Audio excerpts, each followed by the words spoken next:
Hello, everybody. Welcome to another stream. Okay, Nathan here is now on YouTube instead of Twitch here. Let me know if you see any difference or if it's just the same. Felix is here as well. Hello, Felix. Nice to have you guys here. How are you all doing? I hope everybody's fine.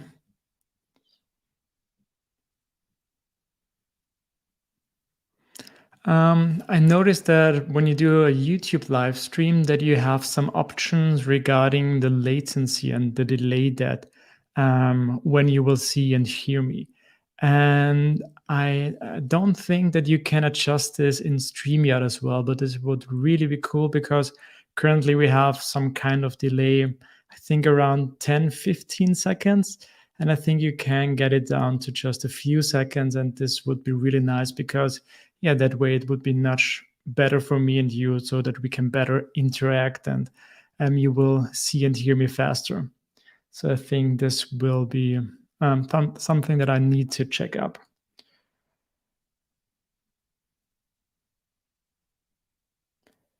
Okay, seems quality seems good. Nathan is saying compared to Twitch. Nice image, by the way. What camera did you use? Is this a super high professional camera or did you just blur the background? And yeah, so by the way, so what's the plan for today? So we're going to continue with the Refactoring PHP platform. There are a few things on the to-do list that we want to check out. And there are some weird bug that I just noticed right before the stream. I think we also need to check this. I don't think it's an easy one to do. I have no idea. So we're going to have to see about this. Hello, Benjamin. He's here as well. Oh, Gertjan is here too. Yeah, you're here too. Hello, nice to have you here again. So let me bring in my screen so you can see something here as well. Not only me. Where do we have it here? Okay. No, that's just me as well. Here we go. So you see me, you see my screen. I'm just making sure everything is working. Not like the last time where we were off some seconds because I noticed I wasn't on the stage, but it seems good now. How nice you made a package. Yeah. Thanks again for you too for the import and everybody who was here as well. So Gertjan is talking about our LiveWire assertions that we've been using. Like this one here, assert contains a blade component, or do we have another one here? Yeah, here like assert property wired, assert method wired. So these were some nice LiveWire assertions that we were building in one of the previous live streams, and I needed to find a way to better test that my LiveWire class, the logic of the class, is somehow connected to the view, because we were running into this kind of issue that we TDD'd ourselves for our LiveWire components, and everything was working, but nothing was shown, and we just forgot to add something to the view file.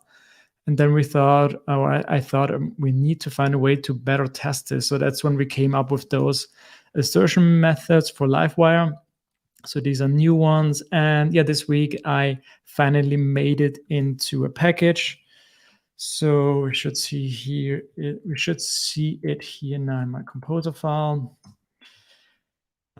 Here, missing LiveWire assertion. So that's the package that I've created, and I just put in the methods that we were building.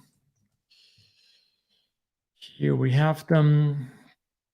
Yeah, I've used a nice preview social image generator from Beyond Code to create this package image. And yeah, here you can see now you can use those assertions as well. So it's just a little package here with those assertions that we have been using ourselves. And I also created this blog article where I explained exactly how our use case was and why we did ran into some issues and how those missing assertions are helping us to better test our LiveWire assertions. So thanks, Gertjan. And yeah, thanks for the others helping too. I think this was a really nice idea.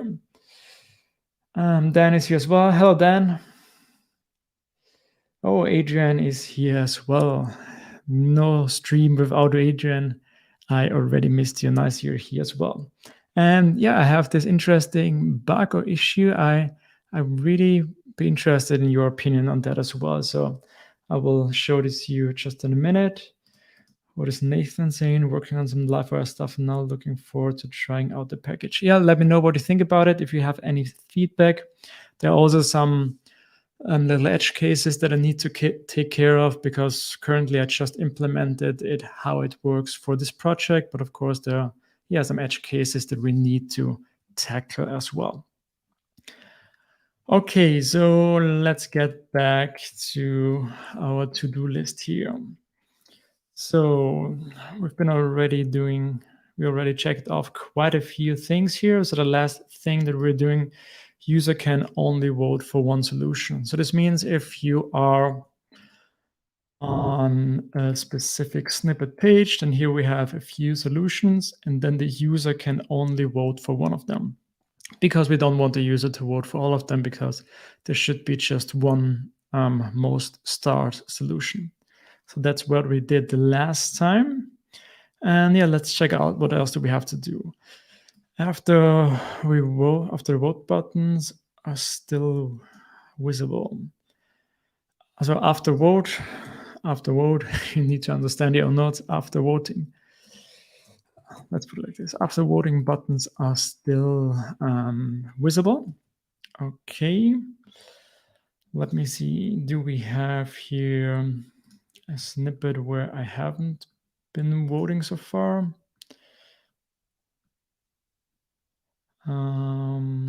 Like this one here. Oh, here we have no solutions. What about this here? Yeah, so here we have one where I didn't vote it yet. So if I click this now, okay, you can see here the vote button is gone, but we still have the vote button here on those other solutions. And this should be not the case because I think if we refresh it here, we wouldn't see it. Okay, this is what we need to take care of. What else? Show solution count on the home page. Yeah, so I think it makes sense to see here on the home page how much solutions every snippet has. Easy one. New solutions are not shown immediately. Yeah. So it means if we enter now a new solution here, we don't see it immediately. And I also think this is where I ran into the issue, which I also want to talk to you about. Let me just check if anything else is here. Yeah, Adrian is going to pause working for a stream. I'm pausing for my stream. I'm pausing working for my stream as well. So we are here in the same boat. Thanks, Adrian. Okay, so yeah, I was testing this before. So that when you edit or when you add a new snippet, that you have to refresh the page in order to see it. But while doing this, I ran into a really strange error I haven't seen before. Let's see if it's still the case. And let me bring up here my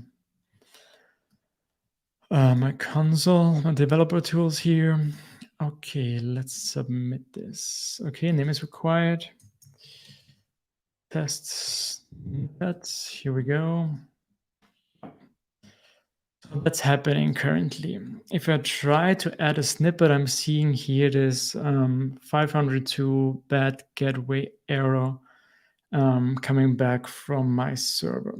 So I'm pretty sure this wasn't an issue the last time when we did this. I'm not sure if it could have to do anything with my new machine. I'm not sure if we have tested this on the new machine. I think we have, but I also don't think this could be connected to my new machine. But yeah, maybe it could be also connected to Valet somehow. So with using Laravel Valet, you sometimes ran into those issues, but it's interesting because it's only finding here, so I don't have any problems visiting any other site. So that's why I think it's something different, and I already have kind of an idea what it could be about. So, oh yeah, Benjamin asking about the M1 chip. Yeah, so I'm using the M1 now for, I think already 2 months, something like this. Everything is really good. I had a few issues before changing to the new MacBook with the fan, which was going crazy while streaming, while doing online conferences, while calls, while I had open Grammarly app and PHP Storm and things like that. So that's why I needed a new one. And yeah, since having the M1 chip, everything is working really smoothly. I also mentioned on Twitter, so it wasn't like, when you remember buying a new MacBook, normally I have a MacBook like 3-4 years, and then I buy a new one, and then I buy like the best one that's out there. And then when you have the Switch, it's like crazy. Everything is so much faster, from booting, the apps, everything. And I didn't felt that too much, but it could be because I just bought an Air. Normally I'm using a MacBook Pro, but yeah, the M1 Air is super good, so that's why I don't have any issues, and it's really going well. But I just didn't felt like, yeah, that everything was much faster. But maybe my expectations were also too high. But everything works really well, and the price for the Air is crazy. I paid like half the price of my last MacBook, so and that's insane when you think about it. So I'm really happy here. Okay, yeah, and let me think, do I had any issues with the M1 chip? Yeah, so Homebrew is differently. You have a different command, how you install things. You need to check this out. Then Docker wasn't perfectly working, but now I think this week was the new release, so now everything should be working, but I think that's about it.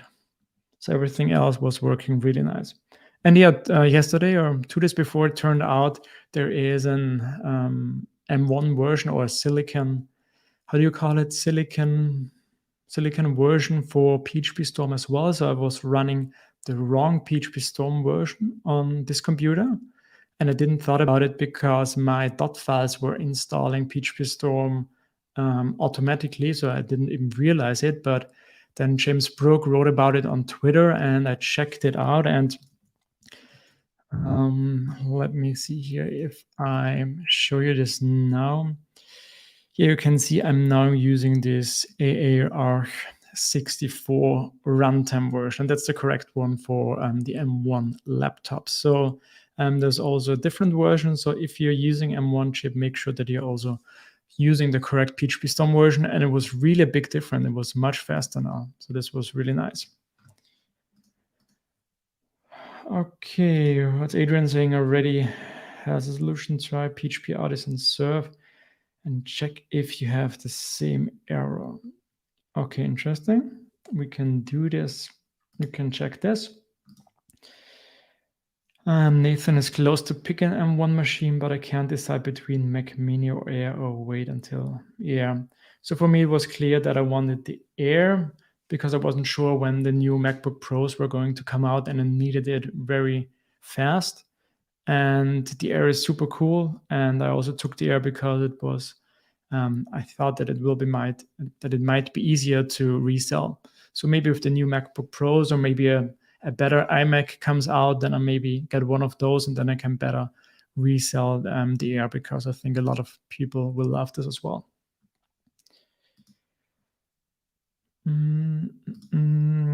What's Benjamin doing? Using Fedora past 6-7 years, thinking about buying M1 as side thing. So yeah, so I think from this week, everything with Docker should be fine, but I don't use Docker that much, so I can't really tell. Yeah, if you're on Linux, then everything with Docker will be much better, of course. Mm,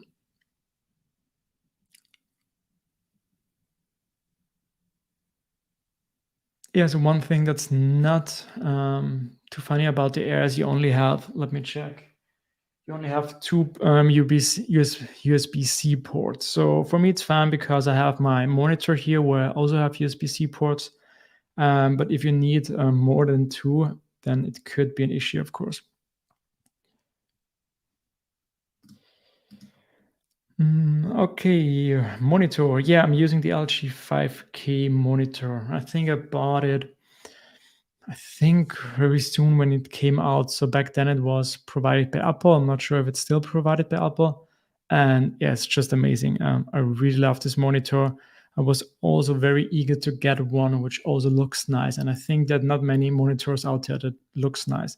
And I love the black. And there's a nice mount stand from metal, which I really love. So I can only recommend this one. Okay, so let's try to find the solution. So Adrian was saying I could check to serve my site differently and then check if we still see this error. So it's PHP artisan serve, I think, right? I haven't used this in ages. So okay, let's give this a try. Here we go. Okay, let's log in here. And let's see if we see the same error now. Name tests, and then let's put in some snippets. It's interesting. It's also failing, but I don't see the pop-up.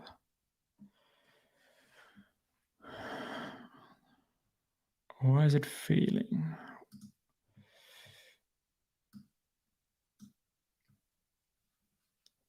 Okay, this seems to be a different error. No idea what this is about, but let me check if something else is not working. Okay, this is also not working. Is my server still running? It seems so. I think there's probably a problem of this way of serving my site.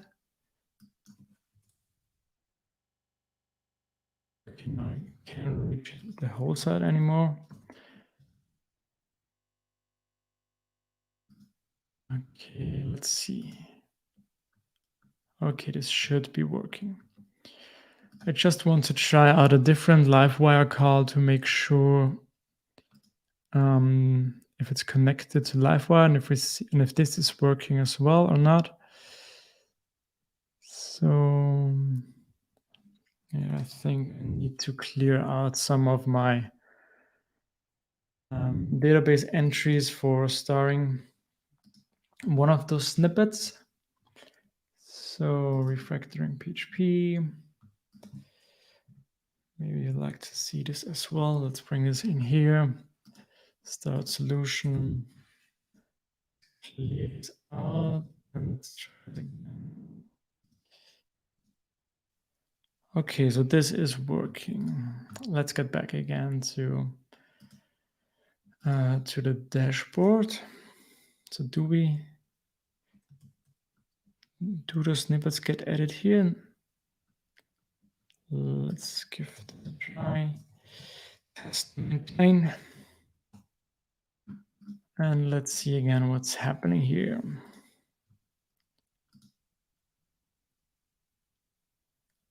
Okay, so yeah, it seems like also only this is not working. But since we're serving it, the error seems to be handled differently. I think that must be the case. Yeah, I think so.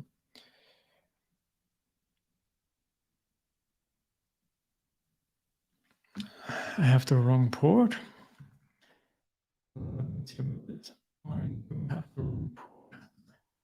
I was opening up this from.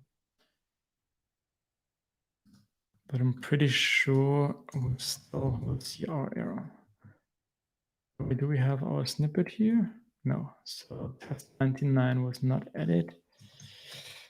Test 99. Try it again. Yes, it's still failing. Okay, so I don't think it has to do with valet. So that's why I'm going to close this up here. Clear this out, and let's check now what's happening inside our code. So we are calling the submit method, and the submit method is on our code snippets class. Yeah, this one here.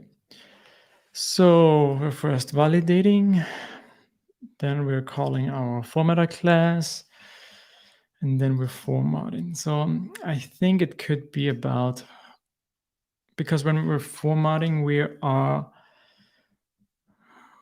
what do we do is check if valid. Yeah, so here. So here we're calling the exec PHP command to run a terminal command to run PHP CS fixer. And somehow I think it might has to do with this. So what's the best way to check this? I think we'll just try to dump this out here. Should we use Ray? We don't have it installed yet, so maybe next time. All right, so test 99 or test SS. Let's see. Okay, we get here. But do we also get here? No, we don't. Okay, so it has to do with this comment here.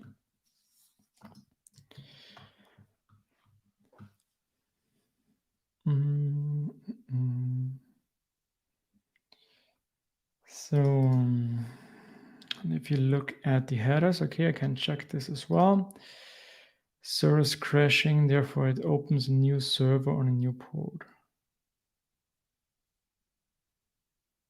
Okay, I think that's maybe why we had a different port. But yeah, so why do we get this 502 error message when calling this command, which was working before? Let's try to change the command first. So we're just running an ls command and see if we still get this error. You can see I have no idea what this error could be about. I'm just guessing and seeing and checking and trying, and hopefully we can together find the solution. Okay, so it's not about the command itself. So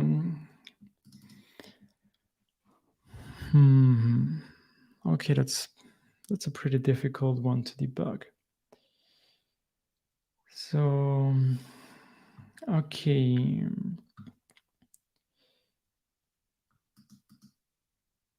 Yeah, I think that we don't even get to the exit code. So I think that we can do this.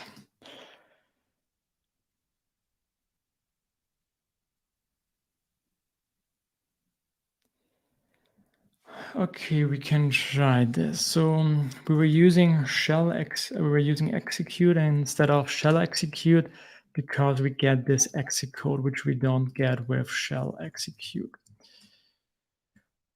So let's see about this. I'm not sure if we currently are we returning here the output with this. I'm not sure anymore, but let's just give it a try and see what happens. Okay, we get null back. Okay. Yeah, maybe it could be again about the PHP version conflict. So I've been running into this issue like every few days where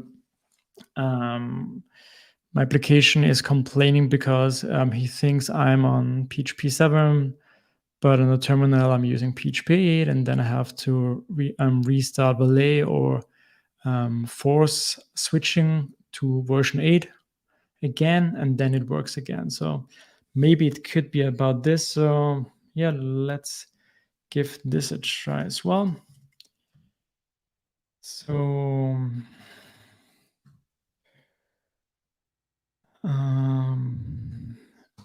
execute. I think since the ls command was already complaining, yeah, but let's give it a try and open file. Oh yeah. Okay.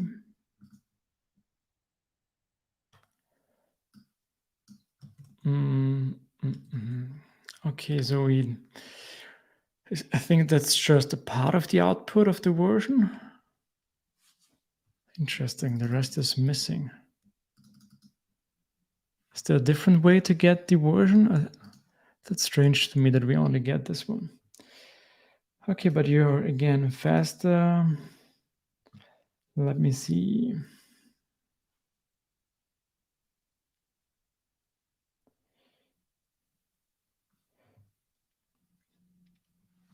Okay, Adrian, I'm listening to you. It was the same error last time. Was it?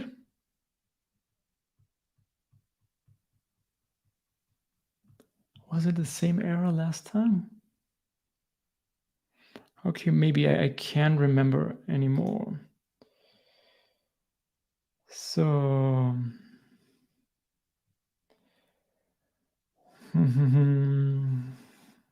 how did I install PHP with Homebrew? Okay, then we try which PHP. Okay. And let's see what this gives us back. Nothing. Okay, that's now a little bit strange, right?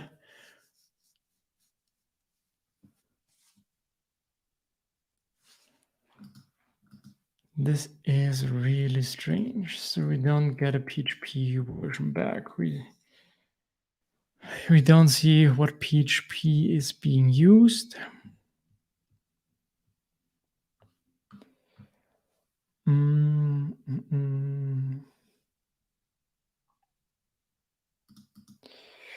With exec, you have to give it an array for output, I think, or it only displays the last line. Okay, so that's where we're using the exit code last time. Is it just the output or is it the exit code? It's actually output. Okay.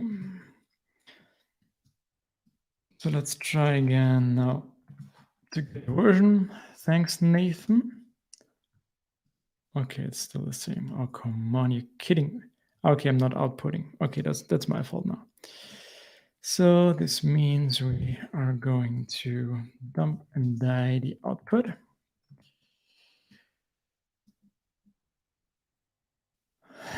Yeah, perfect. PHP is not recommended. Maybe we should just leave it. Okay, it seems like Adrian was right again. So it is indeed about the PHP version again. So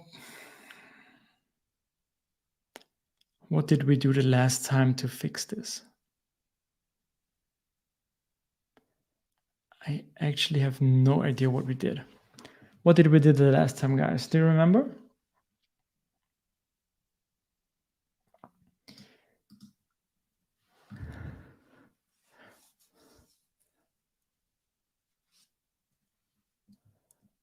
Okay, so normally the issue that I have with Valet is that I don't have the correct version on the terminal, but normally I have it. So 802, so that's normally the case. But then if I try to open a website like this, I get an error that about some type hints that I was using that are not working in PHP 7.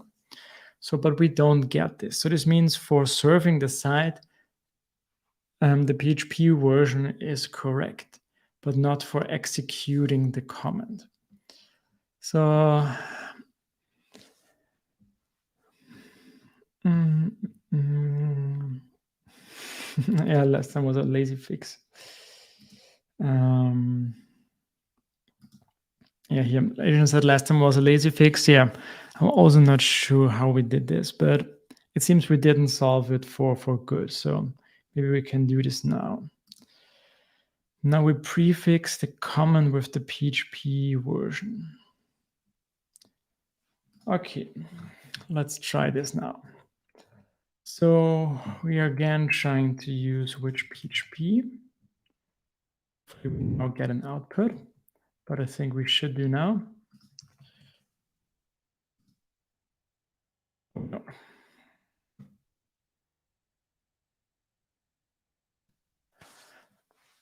Okay, that's already strange. Why also which PHP is not working?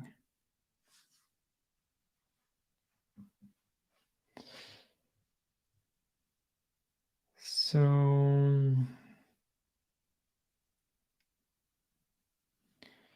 yeah, Adrian, that would be nice, but I don't get which PHP back. Or do you mean I should use my local one? This path?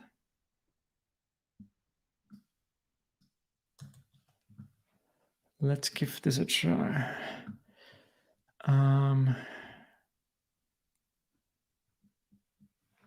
How can I do this? Can I provide the path to PHP and then a comment, right? So like this, I guess.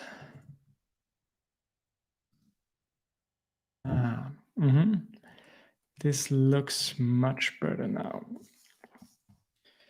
So this means we're going to copy this here. We just want to make it work, and then we can think of a better solution to handle this.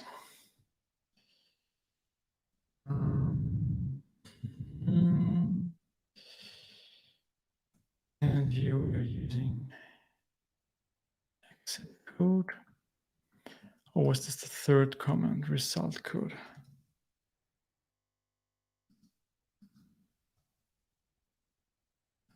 Do it like this? No. Let me check again what's wrong here. Can I use position argent? Oh, we're using named arguments. That's it. What was the name again? Subcode. Okay. Here we go again.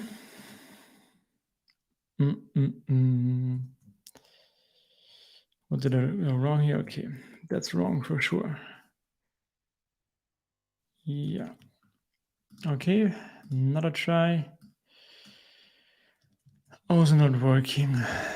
Let me see. This is the path to PHP, and it was working because we tried this before. Now we are providing the path to PHP CS Fixer.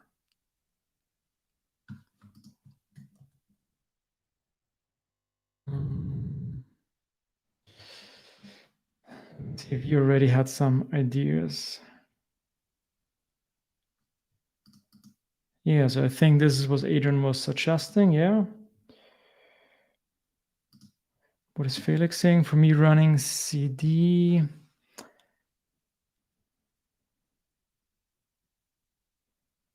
Yeah, so this was an issue with Valet, but it was fixed in one of the latest releases with Valet. But we could try this then as well.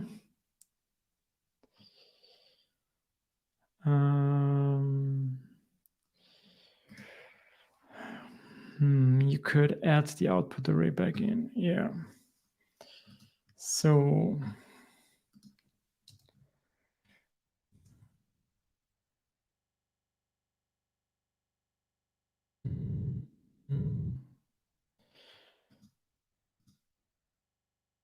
yep, like this, okay.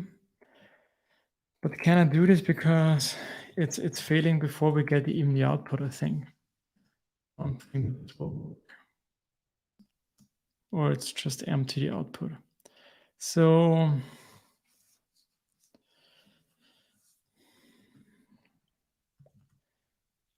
let's check again. So we still get the error, but the PHP version should be now the correct one. So we've checked that we're using the correct PHP version. Let me just try to refresh the page and make sure we're using snippet which is working. Clear this out. Okay, we still get the output. It's interesting that when we dump the output, here, we don't see the other error message. So, but if I remove this again, it seems to be working now. Okay, that's really interesting. Let me check this again. So if I remove the output here, try this again, we get the error. But if I keep the output, it seems to be working. Let's try this one last time here. Page, let me check here. Okay, that's interesting. Is it interesting? What are your thoughts on this? Why is it working if we kind of catch the output? So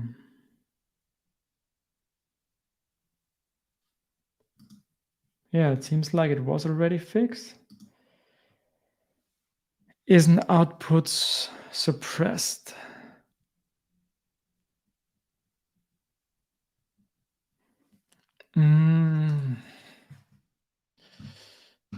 Okay, yeah, I think you're right. I think the output is suppressed because of this, right? I think with this, we're making sure that the output is not shown anywhere on the page. So let's try this real quick. Let's remove this. Let's check the output. Test 100.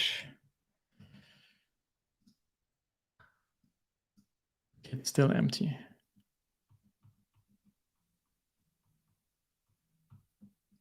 I think it's empty because if I remember correctly, we're using the try run command, and I think with the try run we only get the exit code back. Let's try to see if we get a different output if we remove this, just to make sure. It sounded so smart. I really thought this could be it. Okay, but we're also required another one. Let's remove this as well. I think that's probably why it's required. Okay, yeah, so that's why we haven't seen any output, because of the comment that we were using. Okay, let's bring this back here. So we're now using a specific PHP version, then we don't want any output. We are using the try run from PHP CS Fixer because that's the only way we get an exit code back that we can check, which we're going to do here. And if it is 4, we delete the file. Invalid code exception. Okay, so this means probably it was not valid. Okay, one more time. Let's test this out. Let's make sure it's working again. Okay, this looks good. Okay, thank you guys. So it was again the PHP version. So still it would be interesting to know why it's really happening and why we need to change the path. But yeah, I'm not sure if I want to, excuse me, if I want to do this in this call. Okay, so this removes the output. PHP version is fixed.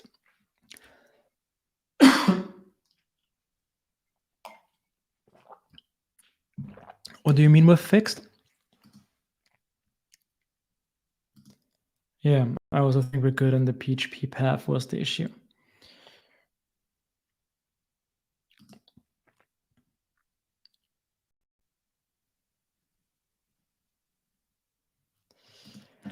I don't know this new syntax of PHP, but those PHP allow skipping an argument. Oh yeah, so these are the named arguments, and with named arguments, you can just pick what you like to use. So I don't think that the output is mandatory.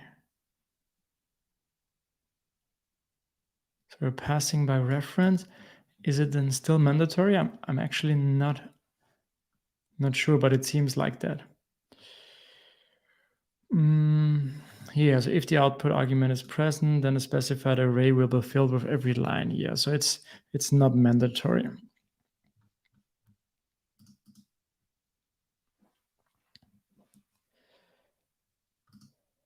So suggestion for sometimes in the future, it might be a good idea to have .environment PHP path so that you can adjust this on your deploy server and local development. Yeah, I think this is what also Adrian was mentioning.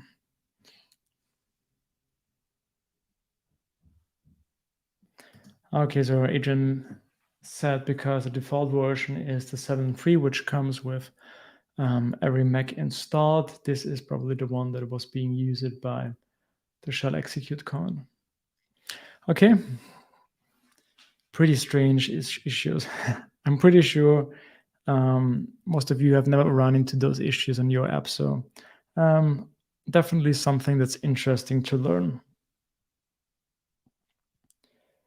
So yeah, so from my I know you can use it in any order, so it doesn't matter.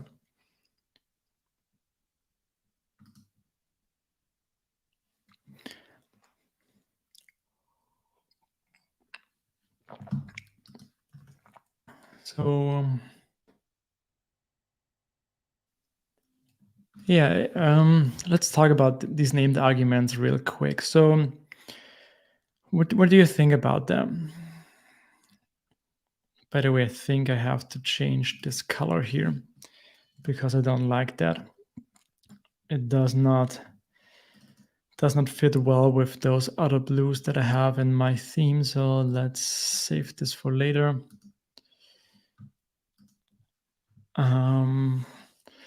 So yeah, we can just use them in any order. So that's nice. So the benefit is if you have like 5 or 6 values and you don't need all of them, you can just pass 2 of them. So because normally you would often end up with something like you provide a string and then you have null, and then the other thing that you want to provide. And now with named arguments, you don't have this issue anymore. But yeah, I don't think I really like them a lot or don't like them. I haven't run into any issues with them yet, but I know Wins was posting that he doesn't like them at all and that it's producing very weird APIs. So yeah, I haven't run into many issues with them, so I don't really have an opinion yet. Okay.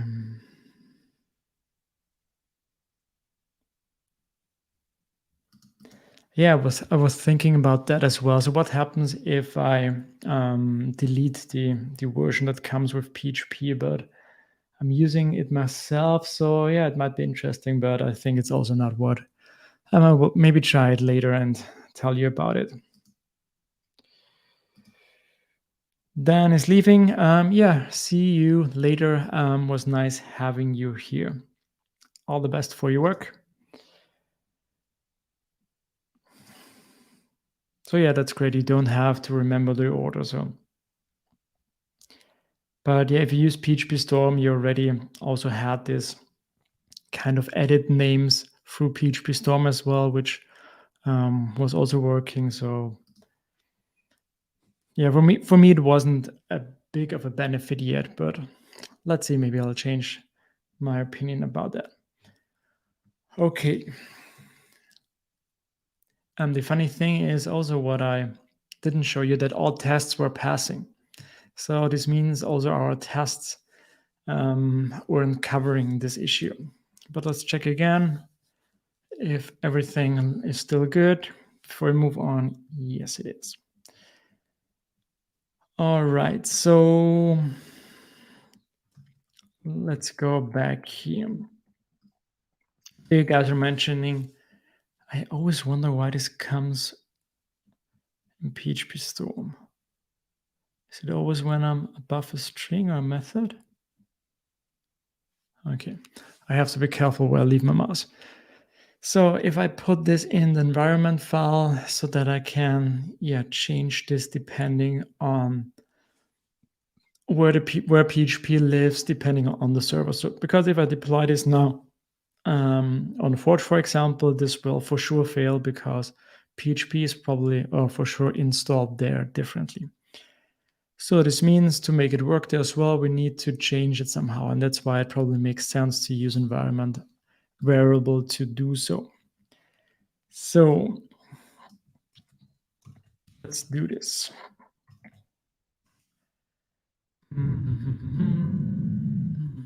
Let's remove this. We don't need it now. Also, this I don't need. And let's PHP path. I think that's fine.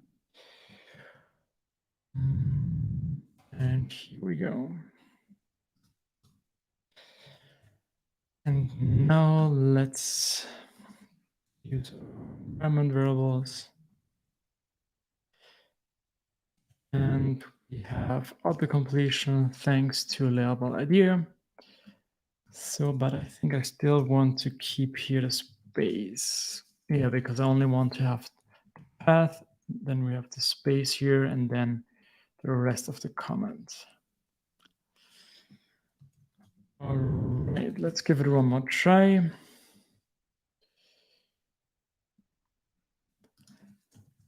Test 102. I need to also add some success messages here because I always have no idea if it was added or not. It was.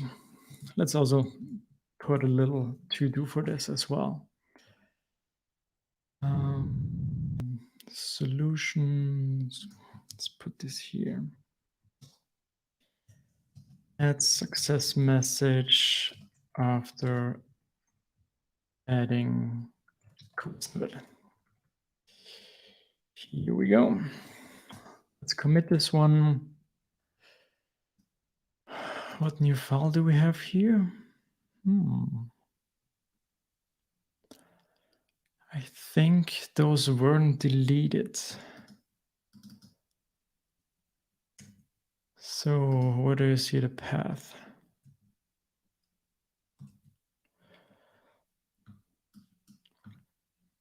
So let's check again. Shouldn't it be on the storage?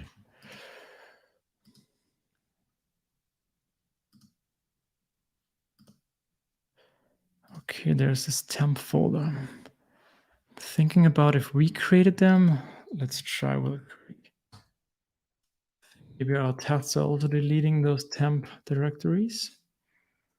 Are they?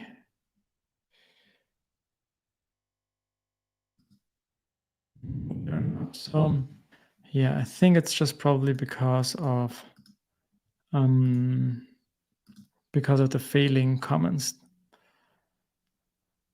So what do I want to do about this? Is this an issue? Should I add this to my git ignore file? I think I would just try now to delete this. Run this again to make sure we still don't see that.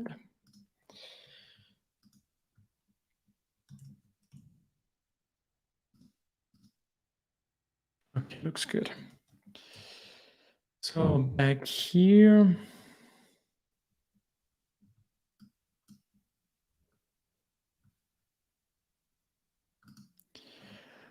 So this is my change list because I deleted them. Yeah, okay. Here's PHP version for execute PHP CS fix command due to 502 issue. All right. Okay, so I think it's time to move on.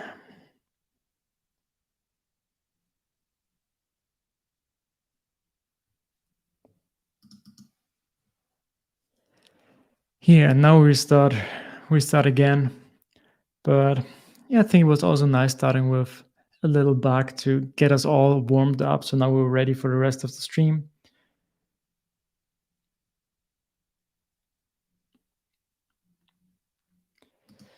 So never used environment directly, make a config file.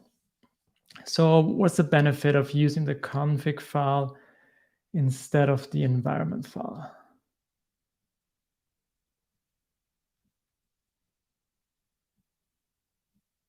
Because here with Laravel, we're often using the config file. Some values are already there. Sometimes you for a package to tell you to add something into the config file and then you load it from there.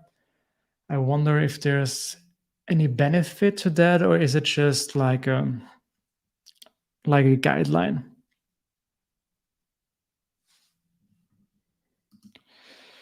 Your code, your config environment. Yeah, so sounds like a kind of guideline to me.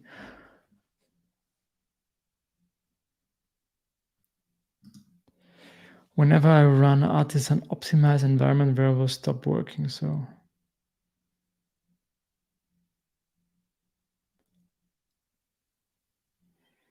Because of if your cache environment is broken. So you mean if I cache the page where I use environment files? Okay, this could be an issue indeed. Put that environment file, run artisan optimize, get environment returns null for me.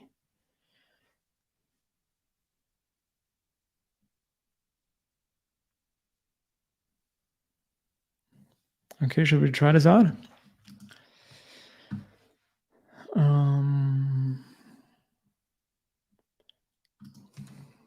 Okay, let's try this out. So how do we just use now test route for this?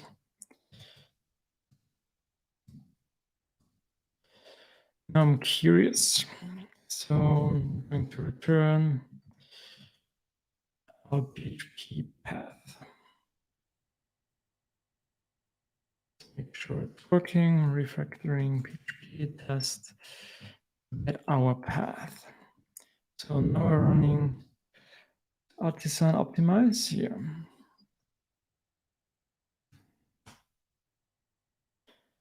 So let's see what we're doing here. Configuration cache cleared. Configuration cache. Configuration cached successfully. Okay, the caching it as well. Route cache. Okay, this is going to cache my routes. Okay, that's normally not what I want to do while developing. But yeah, let's give this a try. Okay, you're right. Now it's not working. So this means now, since the route was cached, that's why it's not working.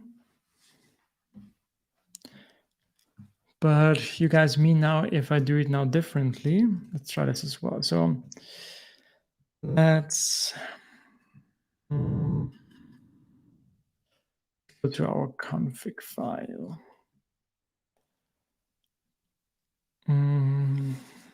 Where do I add this now?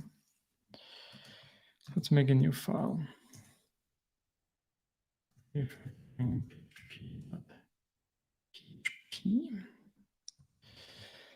Okay, I think we only need to return array. Start a PHP file. PHP version.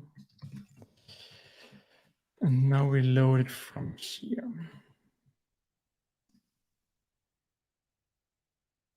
So like this. Now inside my route, here we go. So PHP version. Okay. Here again the cache. And let's try this. This doesn't return anything.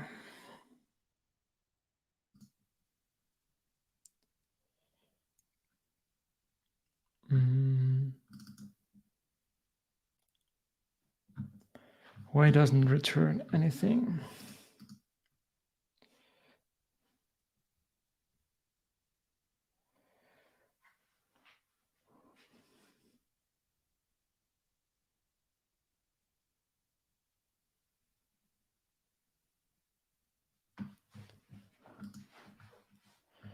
So I think the only difference between get environment, so here we have local only. That's interesting. What's that? Set to true to only return local environment variables set by the operating system or put environment. Never used that before. And if we use environment now, we get a default value. Also don't see anything here, so it doesn't change anything for our test here. Is there anything wrong here with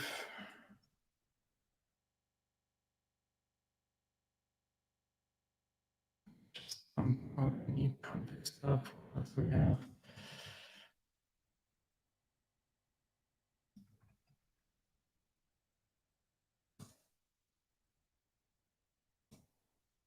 Like this. We get this back. So I think it's probably, because the routes are cached. Not here. Yeah. Try again. Okay, that's not the case. So that's why I don't run. That's why I don't cache any of my routes. So let's try again now. Refactoring PHP version.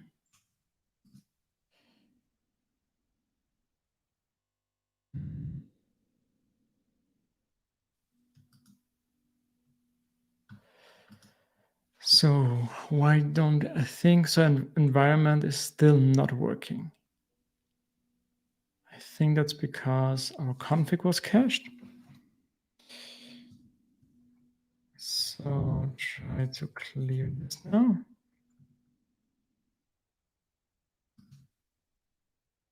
Okay, so the config was cached as well. Okay, so now this is working, and now let's try now again.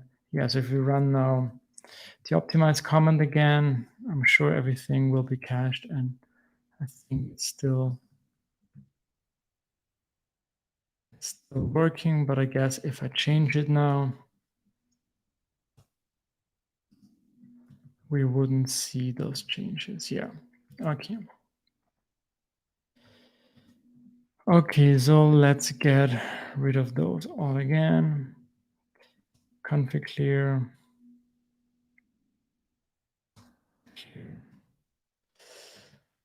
Hopefully we are clear again.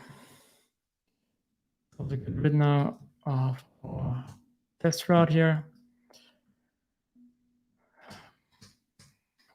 Yeah, okay, let's use it's now in the formatter. So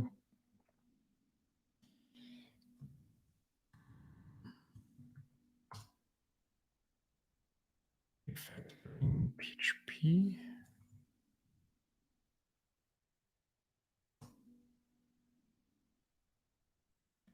That's interesting.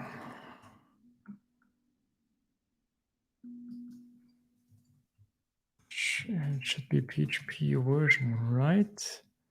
PHP version. Okay, one last time. Make sure everything's still working. Let's do 200. So okay, it seems to be working. Everything should be good now. Let's commit.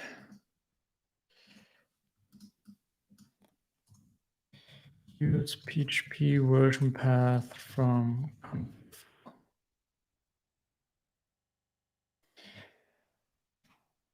okay.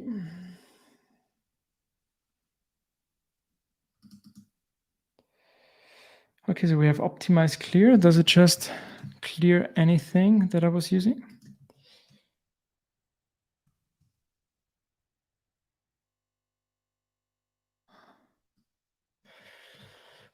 Fuse clears, application cache clear, configuration. Okay, that's nice. I didn't know about that one. Probably because I almost never use the optimize command. Okay. Why don't we have here return type? This get, so it should be a string. Okay.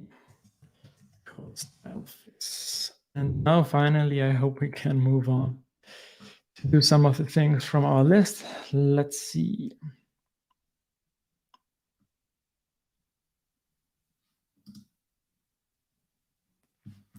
Oh, did I misspell? Did I use the wrong one?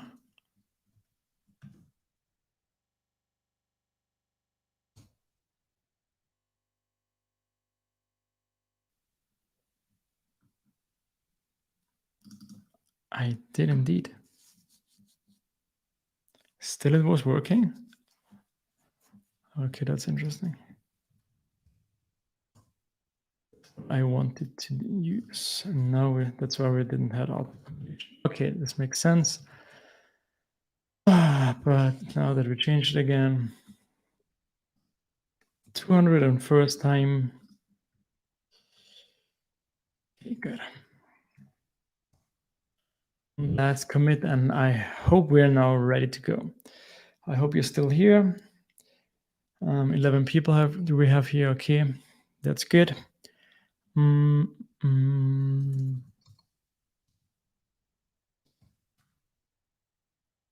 Usage. All right.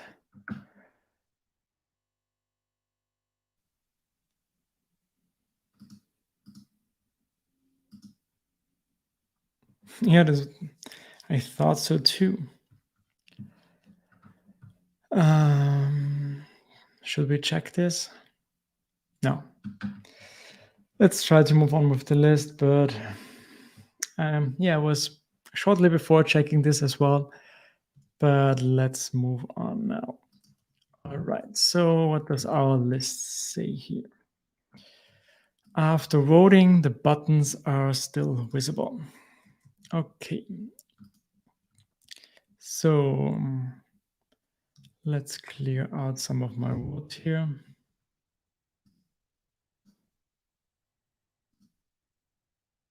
And can I get this in full screen here? Much nicer. So let's check out our first snippet. We have here a few solutions. I can vote for one, and the button is removed here, but not here. If I refresh it now, it's gone everywhere. So these are now their own LiveWire components. So this means if I trigger this one, of course, I don't have access from this component to the other ones. So I think what I would do is emit a kind of event from LiveWire and make the other components listen to that and then refresh those two. I think that's what I would do. I'm thinking if there's any other solution. I guess that's just the issue if you have multiple components and parent and child components, that communication is mostly done through events, which is, I would say, not always the most fancy way, but I think that's the way I would go. So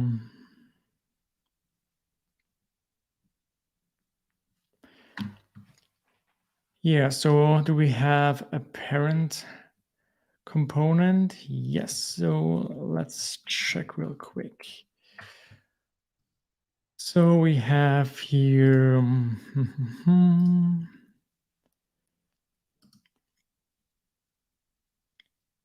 so this is inside solutions, yeah. So here we are having our solutions, and for every solution, which we get out here, the code for the solution, highlight it, we are inserting here our stars component. And what I would do is inside my stars component. Let's give this a look. Here we are calling this star it button, and here I would emit an event, and then in every component I would also listen for this event and then re-render it, so that finally that it gets refreshed. So I think that's what we want to do. We want to refresh all the other ones. I'm not sure if there's a better way to do this.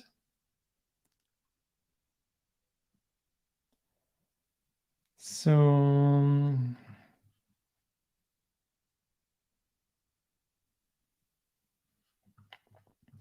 let's see.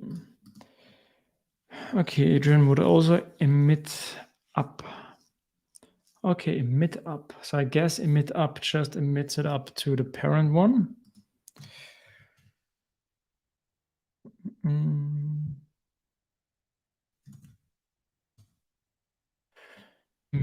When dealing with nested components, sometimes you may only want to emit events to the parents and not the child or siblings.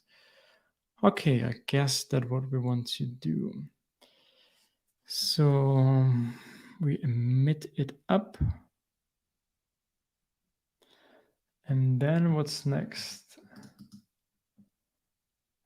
And voted equals the refresh.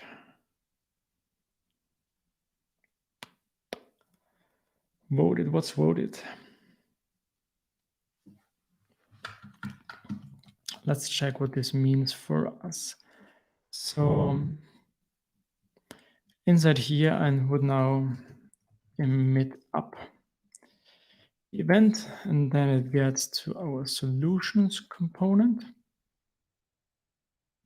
So class, it's this one here.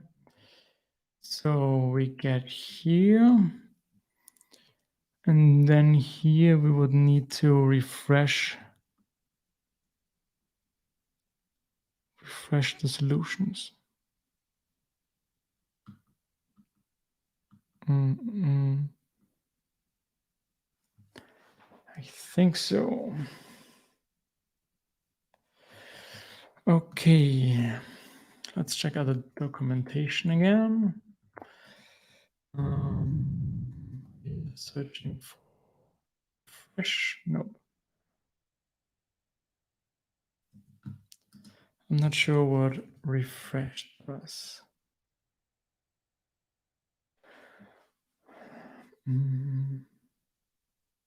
I can tell the parent to refresh all the children. Okay, listeners.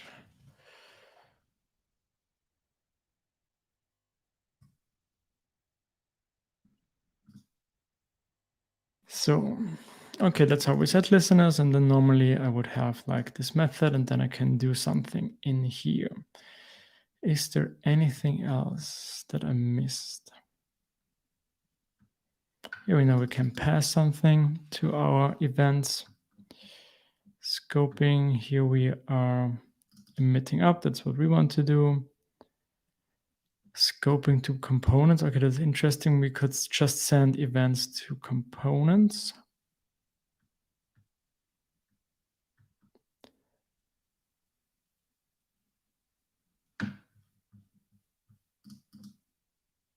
Okay, I see. Then this is not for me. Okay, let's emit our now. So this means emit up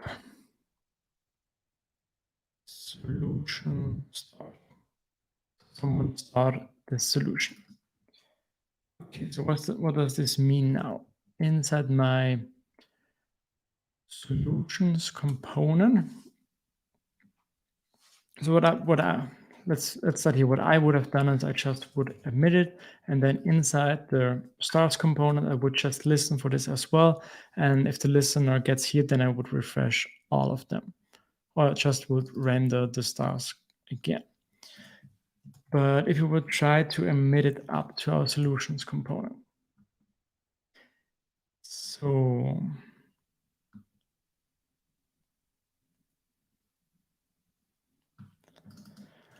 we are getting here our code snippet. I think I would need to refresh the code snippet, or I could render the whole page again.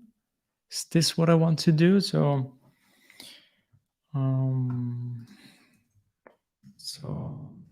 I still have somewhere here. So my case solution start, and I just call the render method. I think this should work, right? Let's try it out.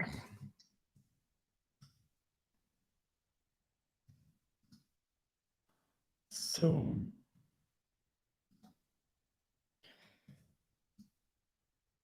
here we go. So we have here our solutions, multiple ones, and I'm now going to start it, and nothing happens. What did I do wrong? Solution start and up.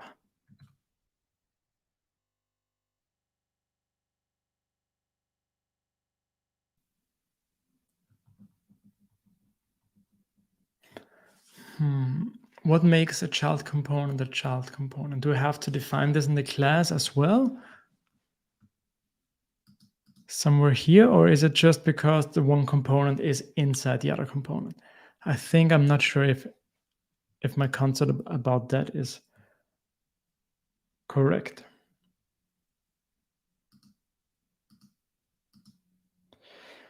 LiveWire discussion comment. I can't open the link from here, unfortunately.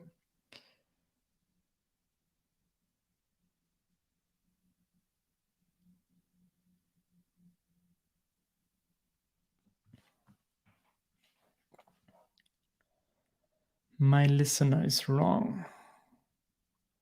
Why is it wrong? Solution start. That's the name of the event. Solution start here.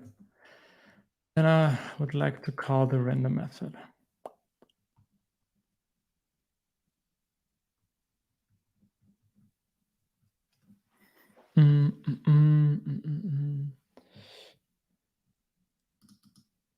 If you want to re-render, you pass $refresh. Okay, where do I'm going to pass this? I'm going to pass this like here. Instead of the render, I would do something like refresh. But now we forgot to write a test.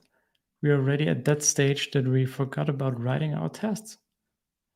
Okay, that's definitely we want to do first. So let's get rid of this again. And let's write a test. So this should be a test for what component? It's about our solutions. Yeah. Okay, so let's check our solutions test.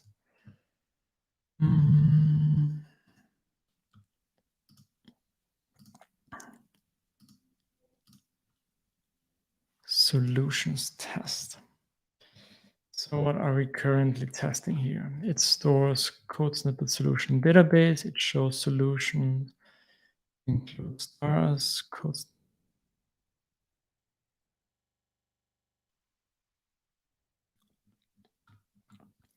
Okay, what do I want to test? First, I want to test that it remove star button after moving. I think that's the first thing that I want to test.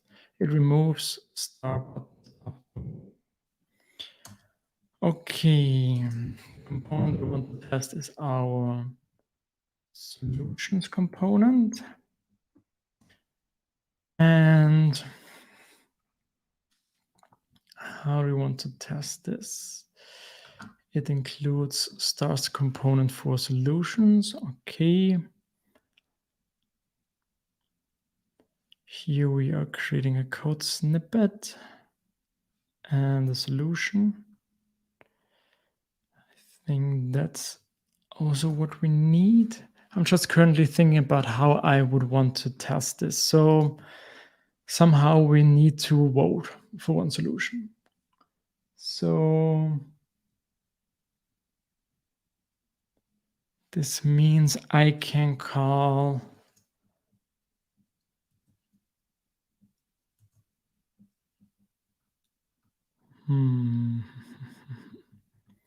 So I'm inside the, so that's interesting for me now. So I'm inside the solutions component. And we want to trigger now that we vote for something. So inside our solutions component, I don't think that we can trigger voting. So we don't have any click method. Something like that. I can just call methods from the class itself, but I can't call like the vote method from the stars component. Okay, that's interesting. Let's see where you guys are currently. Kai's in the house. Hello, Kai. I hope you are doing fine.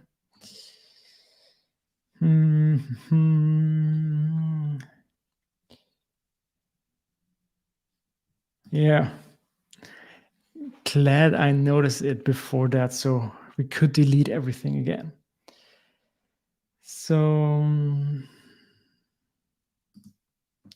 you have one snippet with two solutions. Yeah, so that's what we need in order to test our starring.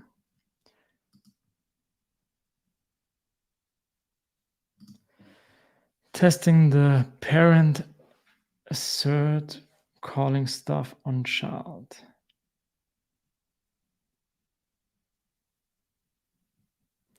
Testing the parent, asserting calling stuff on the child. Yeah, so that's, I'm not sure if this is even possible with the LiveWire tests. What is Felix saying? You could test a single solution, assert that an event got emitted. Okay, that's interesting. Yeah, so I can do this, and this will make sure that if I star one of the solutions, that we send the event. So this means we don't care about what the event does because we can test this somewhere else. And then probably in our solutions component, we can test it. So I hope we can somehow send an event from LiveWire as well for testing and then check what happens then. I think that's a good idea. So I think I'm going to do this. Thanks, Felix. Or is Adrian saying better test that if staring emits event? Yeah. Okay, so that's what he said. And then the second test on the parent. Yeah. Okay. Nice. I think we all agree here. So this means let's get rid of this tester again. And now we're going to call our stars test. Do we have it so far? It shows stars counter. Star button is only shown a user star. User who has already started the solution cannot see the button. It includes wire button. Okay, I see. Then let's create now a new test here. And let's call it emits event after staring. Now we have our starring topic again. It was a good idea to call it like that. It emits event after. Yeah, I leave it like this. So we have our star component. Interesting. I call it stars. Because we're going to star something. Stars. Okay. So what do we want to do here? Let's see what we have done here before with those other tests. Okay, we need a logged in user in order to do this. We need a solution. Yeah, I think that's what we need here as well. No, finally I did this. Oh, that's interesting. I was checking out this feature because someone asked me about it, and I checked out how to do it, but I wasn't able to make it working. Okay, that's interesting now, because you need a mouse wheel, and this doesn't work similar on my Magic Mouse by some. Okay, seems that now it's working much better. Oh, that's interesting. Oh, still pretty sharp here on my screen. Okay, that's interesting. I'm pretty sure I don't need it myself. I'm going to and disable this, but I'm glad that I know now how this is working with my mouse. Still, how do I get to the same size again back that I had before? I have no idea. I think I'm going to check this out later. I think we were something like this. Okay, so where are we at here? So we have a user. We need a user? I don't think so. We have a solution. Remove that one. Okay, what's the method called on our stars component? We're going to star it. And what does it take? So it takes the ID from the user and then attaches it to the things, to the solution users. So that the connection is between solutions and users. Yeah, okay. So we have our logged in user, we have our solution. Now we call star it method. We need to call the call method first. Start it, here we go. And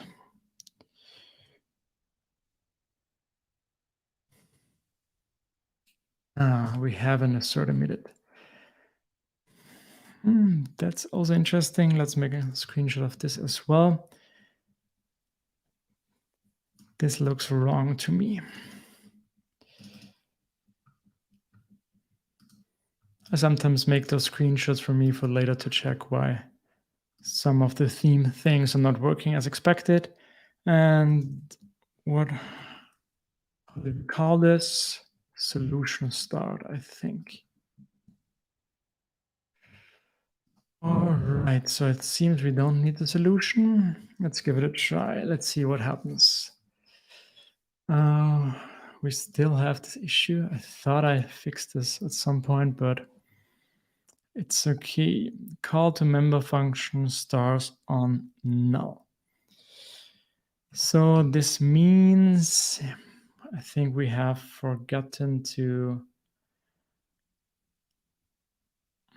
do we need to add this code snippet to our stars? See, what do we have here? We need to add it as a solution. Before, okay, that's strange. Oh, we've done it here. I see. Okay. Where do we have it here? Okay, so we need to make sure that we have a solution, and that's why we, of course, also need the solution.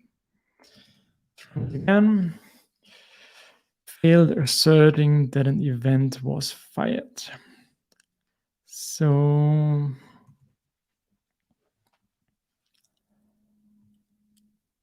yeah, okay, that's true because we have removed this. So let's get here, bring this back in again, and let's run our test here again.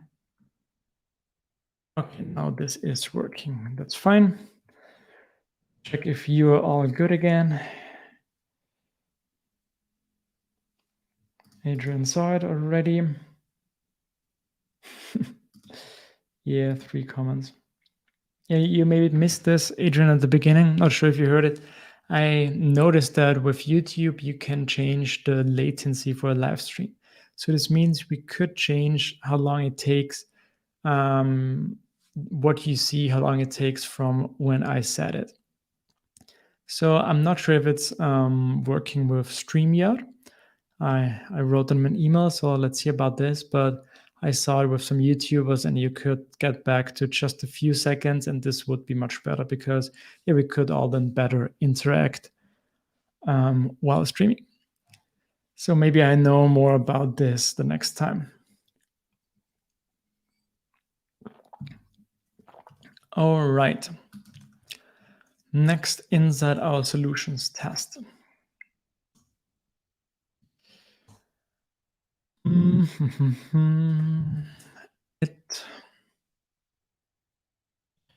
It receives stars event and what we want to do then. Receives. So actually, I think I want to do it. Should we try this? Yeah, so like mentioned, what I would have done is inside my stars component, I would add a listener here. And if a solution gets starred, this gets emitted to every stars component. And then I would just call the random method so that all of them get refreshed. But as Adrian also said, because of staring, also the order could be different. So that's why we probably need to reload the solution. Yeah, so maybe it makes sense to do it like this. So we are now inside our solutions component. And search.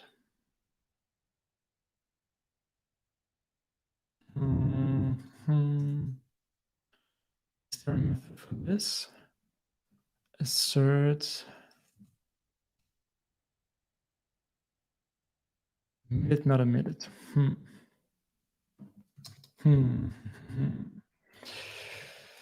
Let's check the docs again.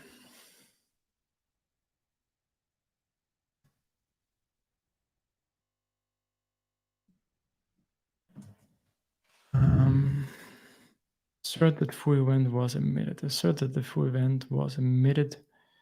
Okay, assert that the full event was not emitted.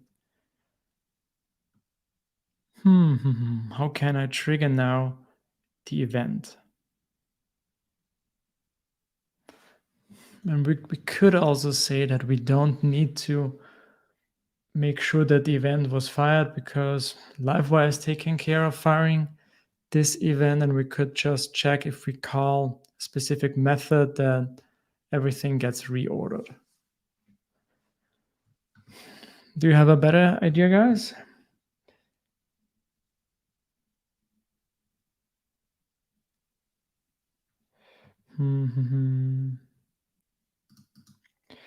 Do you get many people watching on Twitch versus YouTube? So in general, I don't get many people watching. So that's the first point.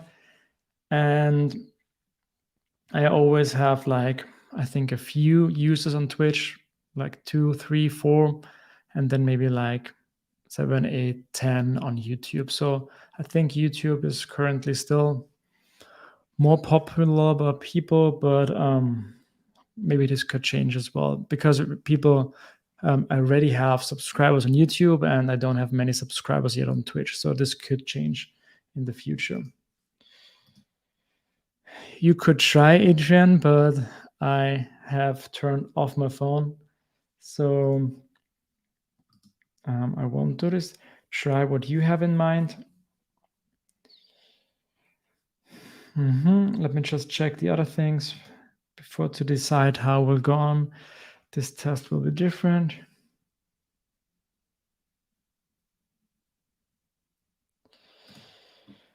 Here you need to instantiate the component and assert to see solutions.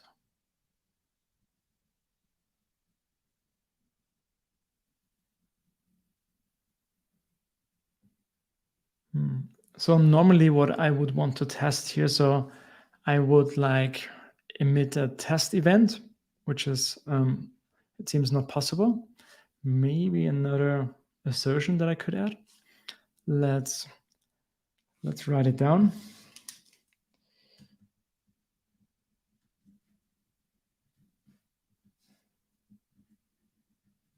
So I don't forget this. So the first thought that I had, now that the event was fired, now in my solutions component, I want to test that this is fired and that a specific method is being called, and then probably also that the order has correctly changed. So that's the first thing that I had in my mind. So then vote by setting it via the model. Then vote by setting it via the model and call emit.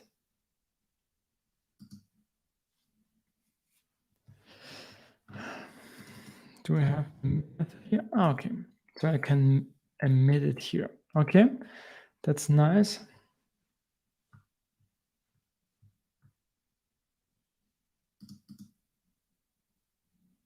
Yeah, it's I guess it's not so easy if you just came in here. So just a little summary of what we have. We have here this star component where you can star or vote for specific code solutions. And what we want to test now is when we click this star component here and vote for a specific solution, we want to make sure that all the other star components, which are under every solution, are being called as well, and that we don't see this button here. This is the button. Here we don't want to see this anymore after we have voted for them.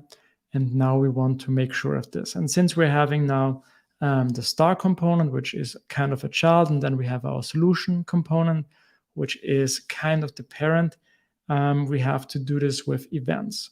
So when we start something, we send out an event, and then we want to catch this event with all those other components, and then also make sure that the order of those solutions here, that those code snippets are solutions, are correct again, because they should be depending on the numbers of stars they have.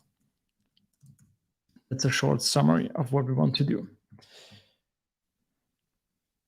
So let me check again if I can see what, if I get what Adrian was saying. So where did he start it? So here you need to instantiate the component and assert to see solutions.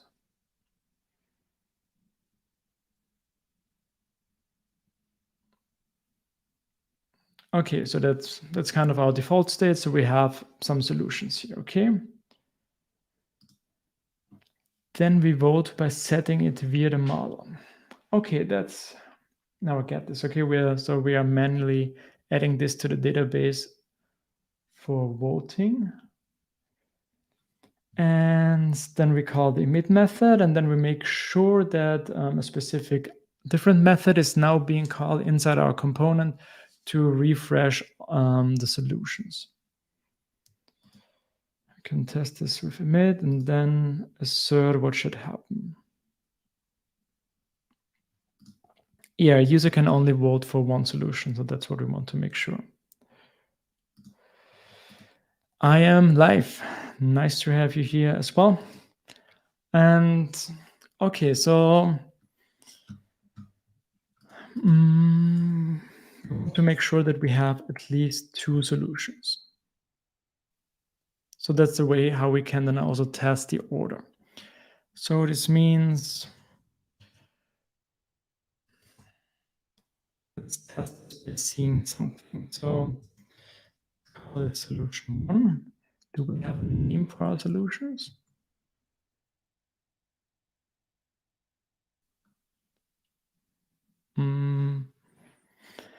No, we don't have a name. So, so I can check by the name. I could check something if I see the code. Does this help me out here? It's already getting a little bit confusing for me as well. So how do we want to go about this? I want to make sure that when I test this solutions component, that we have two solutions. Do I need to know? Can I just check if there are two of them?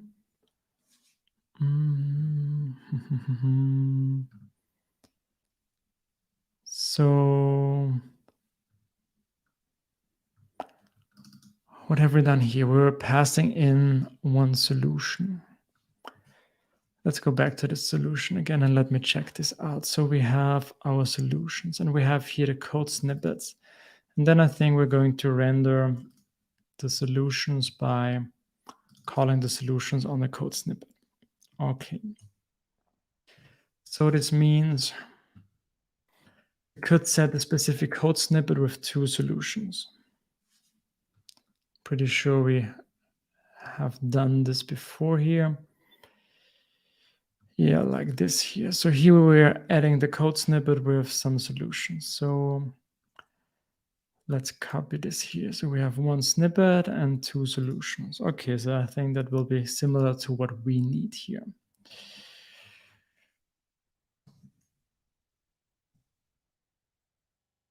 Code snippet, two solutions. Have we added this? Oh no, we have added them by setting the code snippet ID. Okay, I see. And then here we're going to say code snippet equals our code snippet here. Okay, so this way we are now making sure that we have two solutions. I'm still thinking about how we could test the order. Since I think I can check that I see something first and then I see something different later. So I think that's not working. And I also don't get back here the solutions after testing in any way so that I can test the order of it. So maybe I should focus first that we don't see the button anymore. I think maybe let's just start with this one. Assert receives stars event and star buttons are not shown anymore. I think that's the first simplest thing that we could test for. So this means I'm now asserting that I can see this button. It's called star it.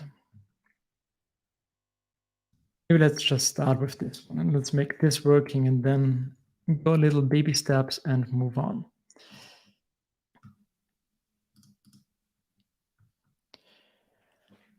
All right, so we were looking for star it and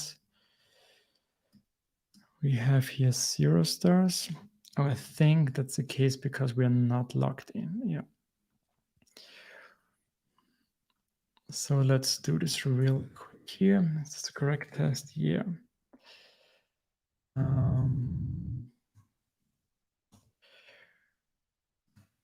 Don't think we will need use itself. And I think we also don't need the solution. The one. We don't need that. So another try. Okay, we still don't see our star it. Let me see if you already saw it.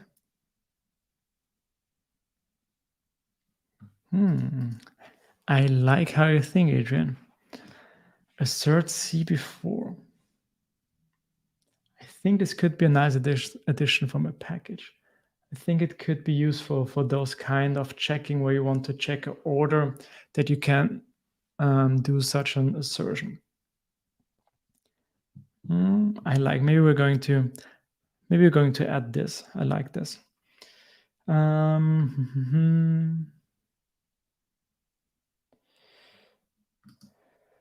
So you have multiple solution components and each with a star. No, so I have one solutions component. So that's one component with all the solutions in it. But then I'm looping over the solutions inside this component. And then for every solution, I'm going to add a solution, a stars component. So what is Adrian saying? And the vote component. Okay, you're just explaining. Yeah, so maybe we'll do this right after this. I like this idea. So let's check again. We are inside our solution. We have provided a code snippet. This code snippet has solutions. So why don't I see my stars? That's always annoying when going through this kind of HTML output and you want to check just what's happening here is. So I think that we don't show the button because of some kind of reason that I don't know now. Let me just see where this should be. So we have solutions. Okay, so that's one solution here. I'm wondering where it stops. I think here. Okay, here we have the stars. Oh, okay, I think I just a human error. Okay, this is working. That's good. And should we already go for this new assertion? Let me just think. Adrian, do you already have an idea how we could test this? That we see something in the HTML first? Is there some kind of PHP unit test for this that we can make use of? PHP unit, assert C first.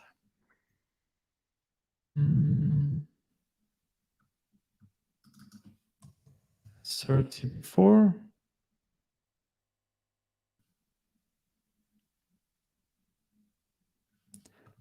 Okay, first look, we don't see anything. I'm just thinking if it's a good idea to do this if we don't have an idea how to implement this. I'm wondering, so we can get access to the HTML and then check.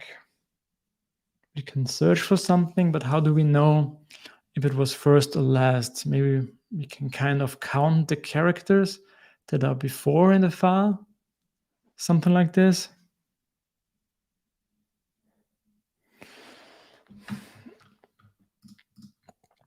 We can do it in 2 minutes. I don't think we can do anything on this stream in 2 minutes, Adrian. So I think if we have learned one thing, that everything takes like 10 times longer than you think I would do it. So we can do the string of. Okay, then let's try it. I like the idea. The only thing is now that I have added my package, I don't have my mixing class anymore where we're adding those. assertions, but maybe let's bring this back in here. So I think I had this inside here. New file, I think I have copied it somewhere. So LiveWire assertion.php.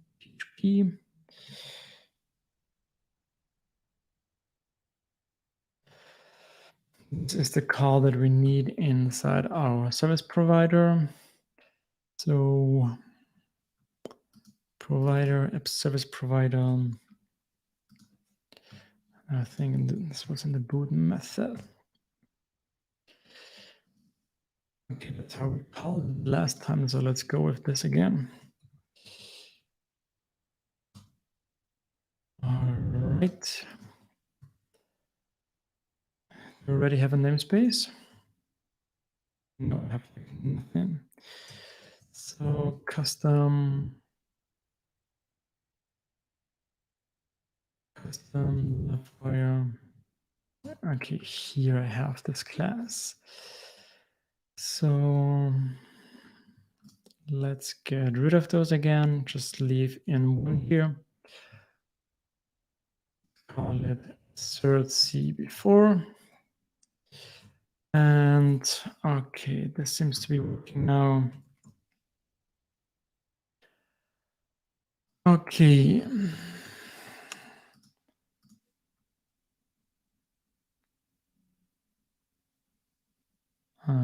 Just an off-topic question in between. Okay, so I can ask, do I have to learn repository level? So I think you mean the repository pattern. I think it's a good idea to know what it does and how it works. I've learned it very early when starting with Laravel, and for me it was not a good idea because I found it very complex and confusing for the things that I wanted to do. So mostly since then, I think I have used it once or twice in the last 3 or 4 years, but it also depends, of course, on the projects that you do. I'm doing mostly smaller projects, and then mostly I don't need it, but I think it's a good idea to know about it. So let's check again. How have we done this before? So here we're going. Maybe let's check out first. What was the name of the class called? That LiveWire. Let's check out real quick how assert C method is. Is this the correct testable LiveWire? We have here the assertion. Oh yeah, here. Assert C. So I think a good starting point would be from this here. So let's copy this and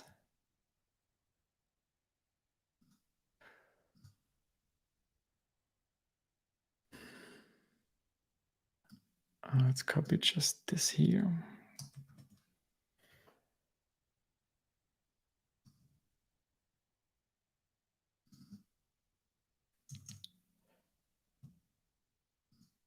Okay, so what are we doing here? We're asserting a string contains another string. The value is what we get through our method. So this means, let's see how we would want to test this inside our test.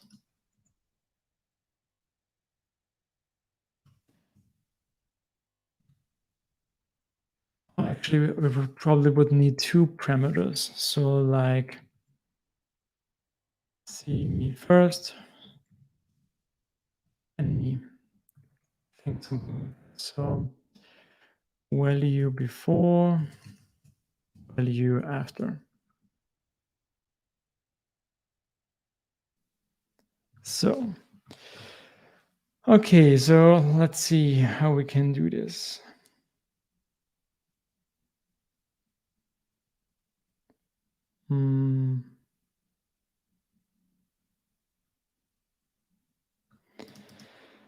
If you want to go that way, you could just compare string position of the 2 strings and check the first one is lower. Okay, so string position will give me back, I think, kind of the count of the characters before this one. So I think that's what we want to do. So I think that's a good idea. And Adrian also already has the string helper way to do this.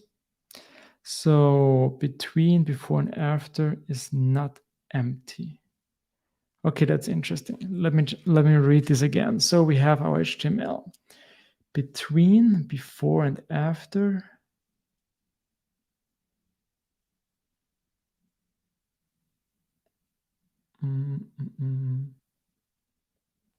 is not empty. Okay, so this means what the between method does is it gives me what is between those two strings, right? I think so. And if there is something in between, okay, then it means this before is before the after.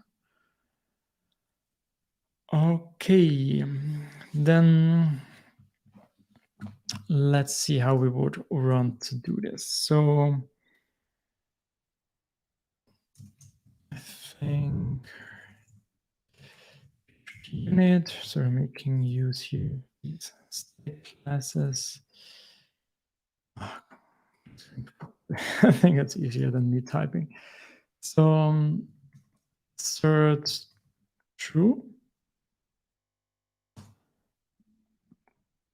And now using string helper, string of what's the string? I think that's the string here.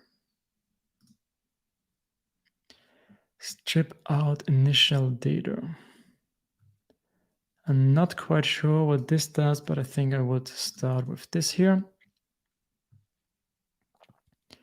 And okay, let's see what's next. Then we want to use the before method. Close it. For between. Oh yeah, between. And then we have our value before, value after. And then we're going to check is not empty. So if this is true, it's not empty, there's something in between, then this method is before this one. So I think assert true is correct here. So I think this should already be it. What do you think, guys? Any last comment here? Oh, that's wrong.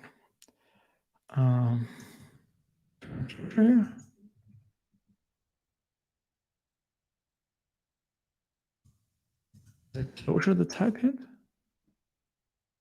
Okay. Okay, and assert C before.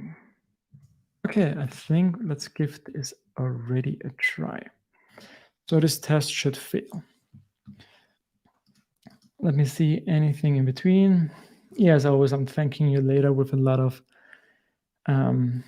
kisses and whatever you want. No, it's the position of the first occurrence.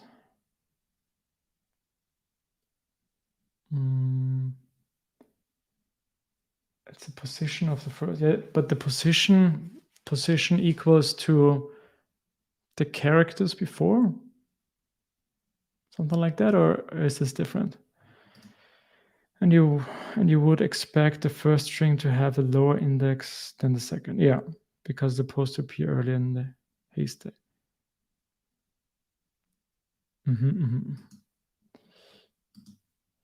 Should be between contains, shouldn't do it.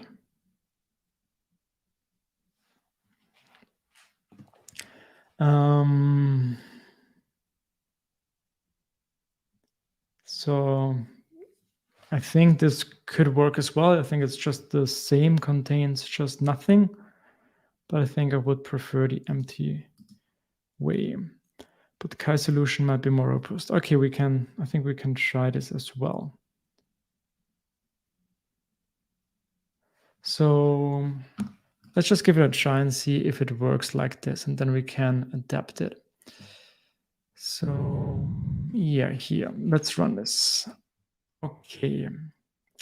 It's working, but I don't think it's working for the right reasons. Let's check if it even gets to this method here. I think it should, because it would fail if not, but let's just make sure.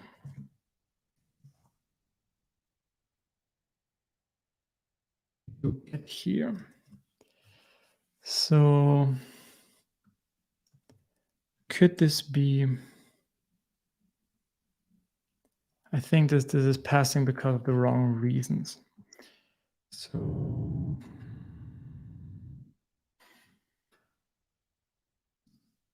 it is not empty. So what happens if those two values do not exist? And what did I use? I don't think we have those in here.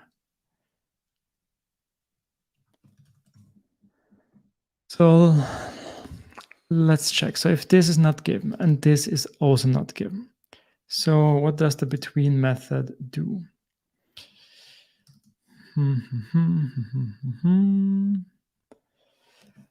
If from, okay, before last, static after.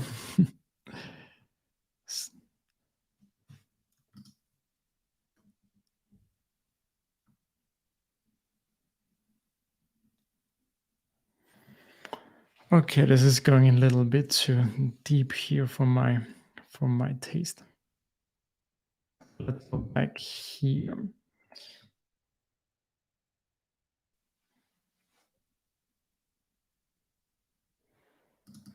So string position of haystack first, kleiner, smaller, then string position haystack second string. Yeah, so I think in theory this should be very much the same of what we have done, but I think this maybe could be better because I think we're running here into some edge cases. So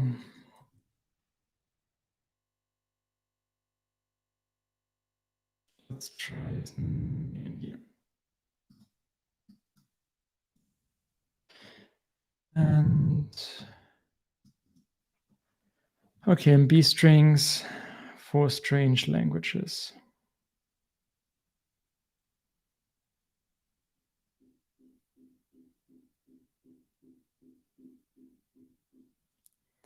So yeah, let's just try again.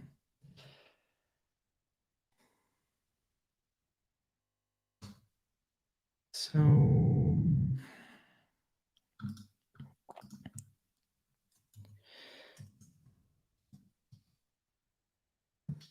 back in here, look at this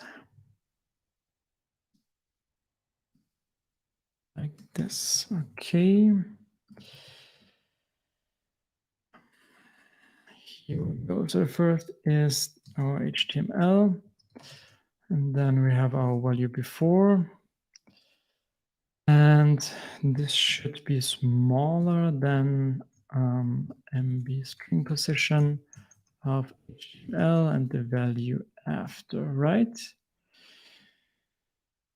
And if it is smaller, and we assert that it's true, yeah, I think this should work. Okay, let's. So what happens now again if those both are not? Yeah, so I think that's also interesting. So what happens if we provide something that is not given? What do we get back with string position? Okay, at least here it's failing, which is a good thing. So let's check now with the names of our snippets. So first we should see this one, and then we should see this one, correct? That's the second one, that's the first one. This is passing. Okay, I think that's not so bad. What happens if one of those is not given at all? Should fail. Okay, but that's not happening. So we need to make sure if one of the values is not given at all, it should fail. Yeah, because this test only makes sense, this assertion only makes sense if both values are given. My humble opinion.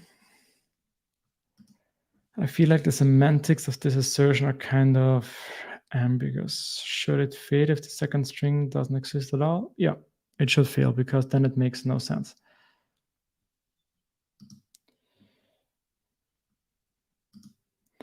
One, two, three, assert before.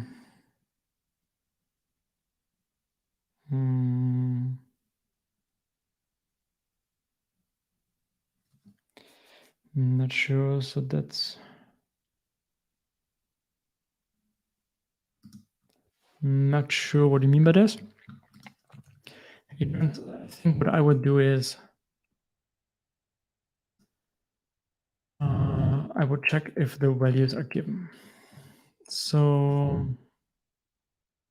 this means inside here. Okay, I would check if one of those value is given. I think I just do another PHP assertion. Assert string contains string. And we need our HTML. Let's bring it up here. HTML value 4 and for value after. And I think this should be it. So this should fail. Bam, bam, bam. Yeah, big red area here. So where do I see the message? Fail asserting the test snippet 3 contains. Oh, okay. The wrong way. So we need to switch this.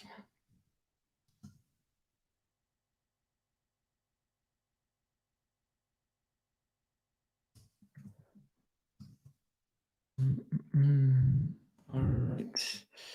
Fail again. Fail asserting that blah, blah, blah contains our snippet here. Yep. So that's what I want to have here. So this means now we have now test snippet number 1 and number 2. All right. So next would be to emit our event, and then we want to make this test again, but then 2 should be before 1.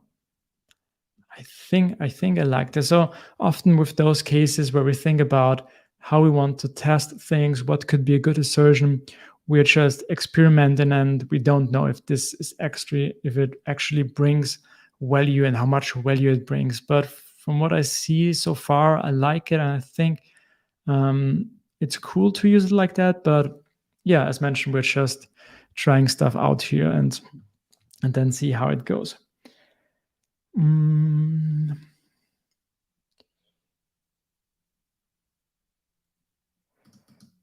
You're already checking with MB string position. So with that, I'm already checking if the string exists, you mean? String position returns false if the string doesn't exist in the haystack. You could return a specific error message in that case. So yeah, how can I?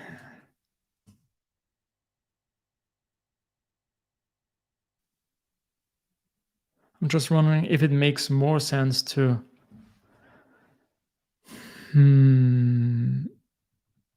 Okay, so you guys mean with this, I'm just doing the same as this. Okay, I get that. So let's do this somewhere different. Let's bring this out here. So value before position, and then also value after.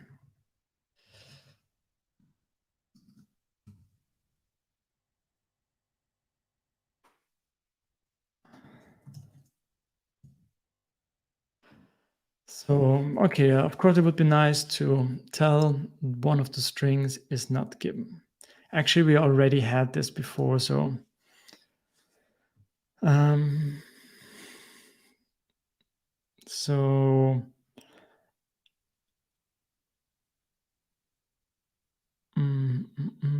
how would I? Because now I would need to check again. If this is not given, then return some kind of error message.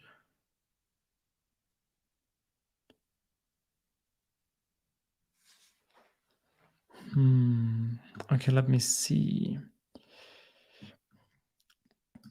What I could do is PHP unit assert not false. False, it's not given. Then here, I think the second argument is my error message. Yeah.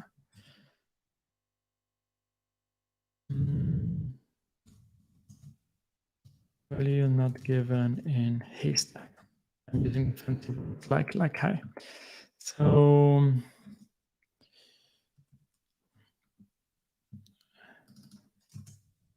value position after value after. Then last, I would still need to check if before position is smaller value after position.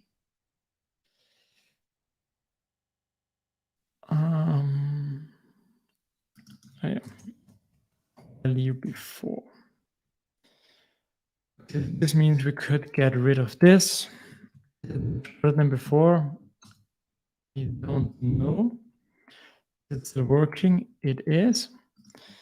Is it still failing? Already not given in haystack. Okay, that's nice. By the way, do I get the value? Can I use the value somewhere in the error message? I think so.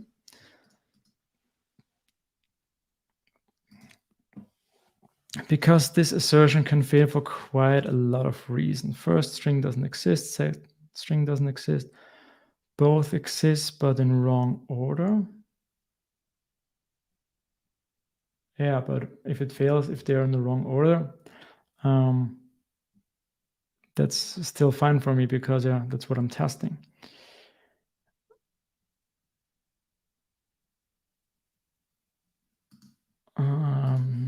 PHP master not using refactor extract variable.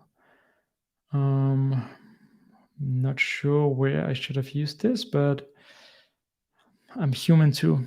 I'm sorry. Assert true, value before position. Yeah, okay, so that's similar to what I've done.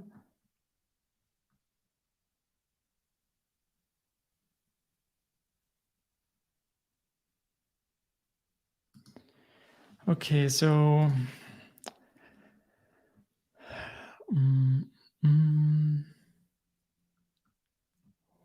how do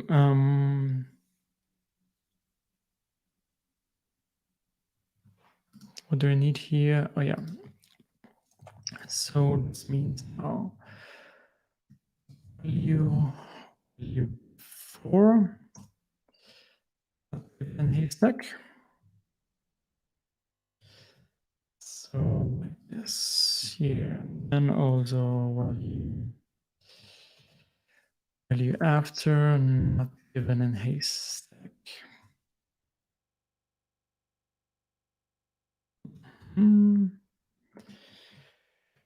Let's try it again. Value test snippet not given in haystack. Okay, and let's also now, I think it will be nice here now this as well. So I also like those custom messages, of course, Kai. So that's definitely better to have something like that. So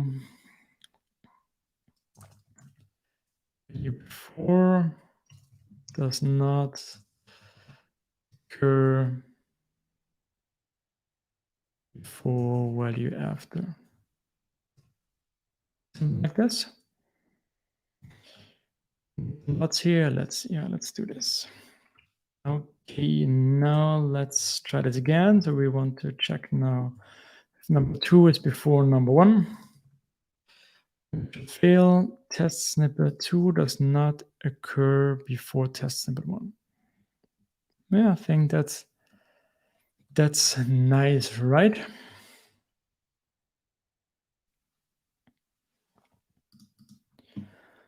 What I mean is that if assert C before fails, it can be... Oh, yeah, okay. I agree to that. Value after was seen before value before.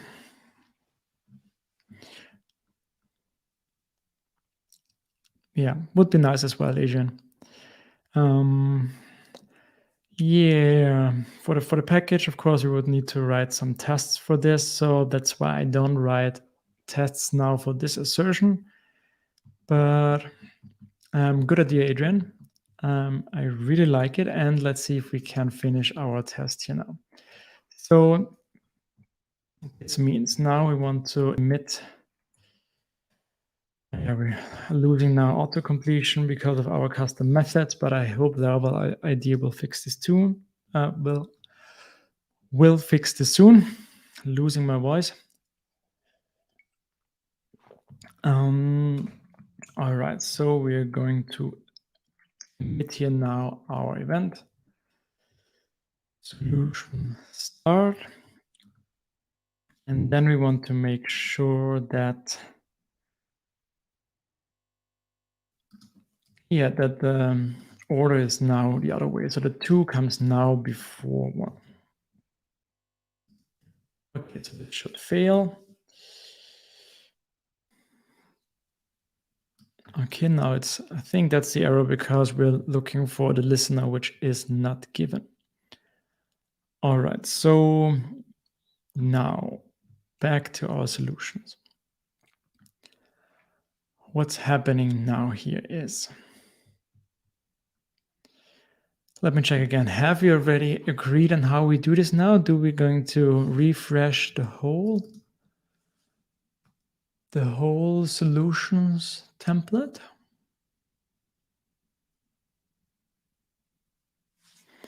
I think we could. I'm just thinking about currently if I'm going to start this now and then everything changes, if this might be confusing for the user. Not sure if I like this, but let's give this a try and see if this works. So somewhere we have here already our listeners, and we're going to listen for solution start, and let's call this re-render for now, this method, and just see if we can make this work. Render. And for now, let's just thumb something out. By the way, have you any experience in using Xdebug with LiveWire things?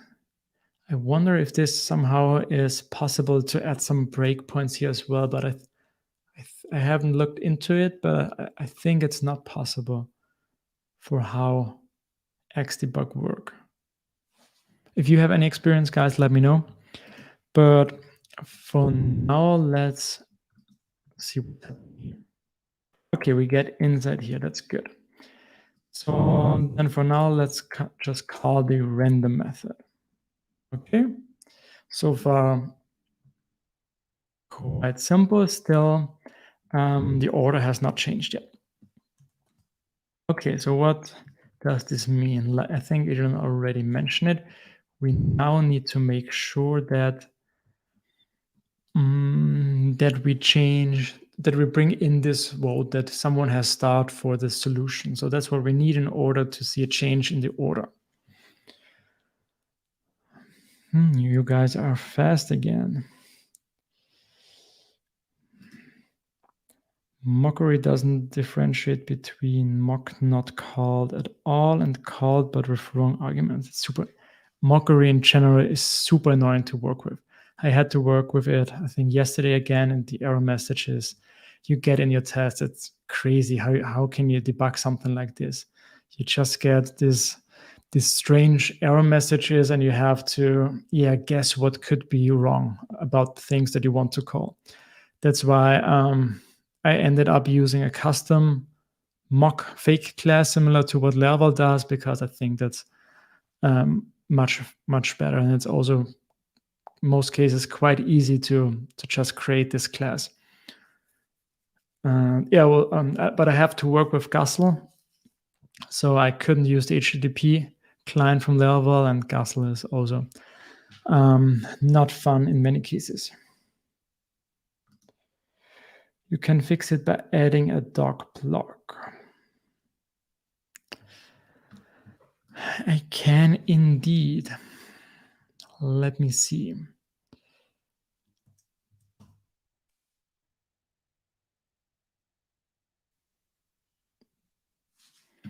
I think by adding it here, right?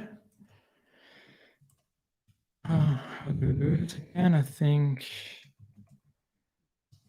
like this variable, and then LiveWire.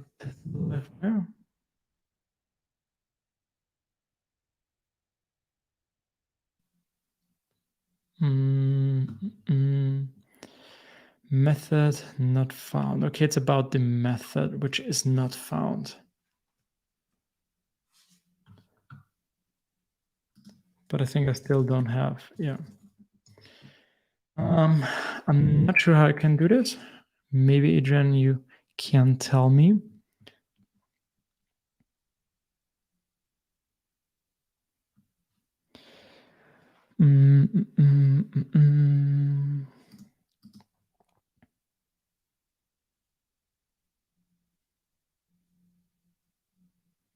Yeah, it's a good idea. Okay, we can store it inside a component variable and then reuse it again. Doc block goes on the closure.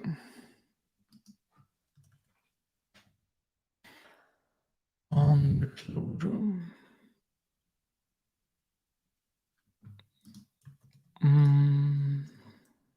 Like this.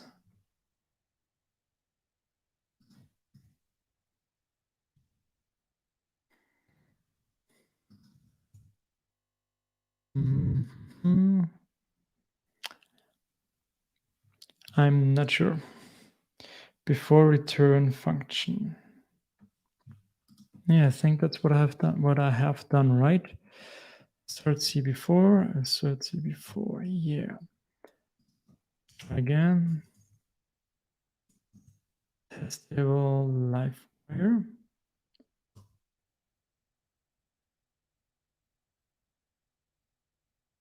I think it's about something different. So the method is not found. How can I tell him about the method?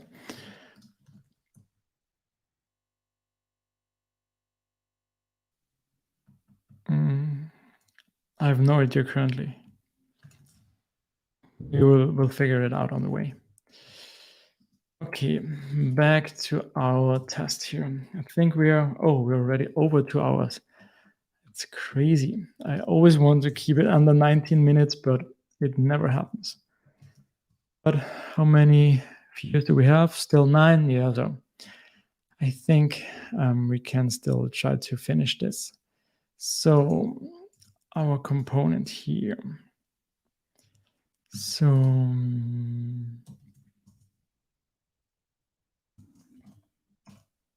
now we're going to need to add to the database that we start one of the solutions. So this means, which one do we have to start? We have to start the second one, this one here. So solution 2 is this. And then solution 2 stars, attach, I think it's user ID. Oh, we also have to clean up our test a little bit at some point. Already a lot of stuff in here. So our solution has stars. We're attaching specific user, then we emit. Okay, let's give it a try. Undefined property ID.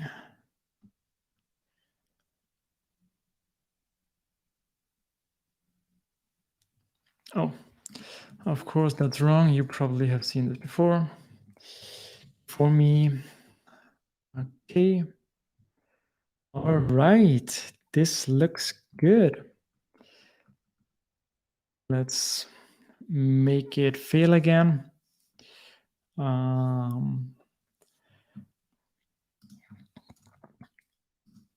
Let's switch this order. Let's try again.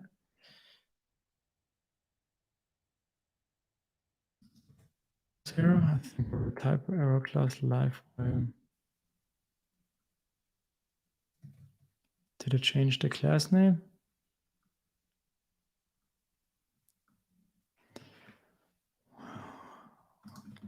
What did I do here?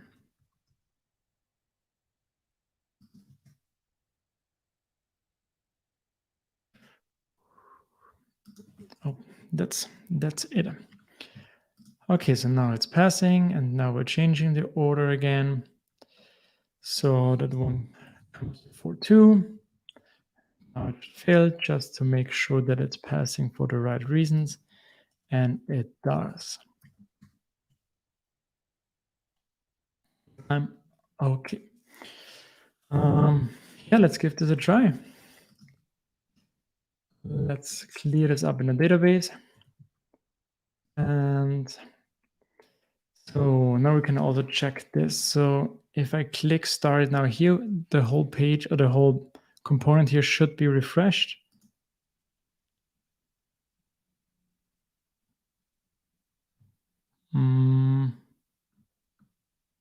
What? Okay, something is strange. So let's refresh it again. Oh, okay, that's it. Okay, so we did refresh something, but we don't. We are still seeing the here, which should not be the case. Assert. Don't see.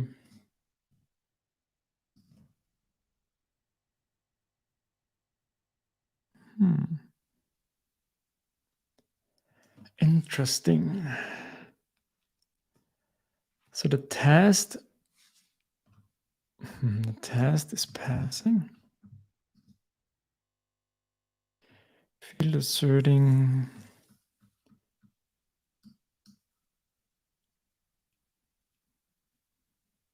So it seems like it's working in the test, but not on our page. Okay. So let's see what happened in between.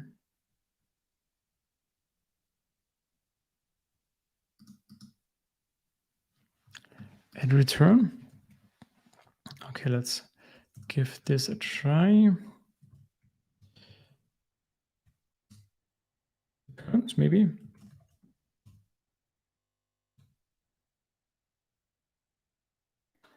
Nope. Also not working. Oh. Wait. No. No. No idea.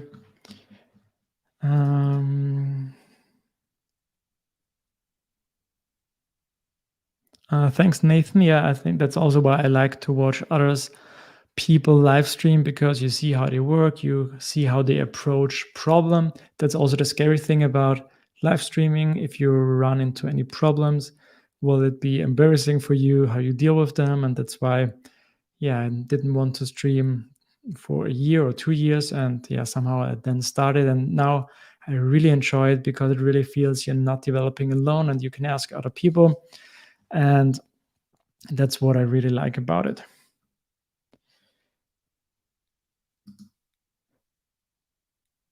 So now fix the listener to refresh and drop the renderer. Yeah, but first I want to make it work before we refactor it. So why is it not working?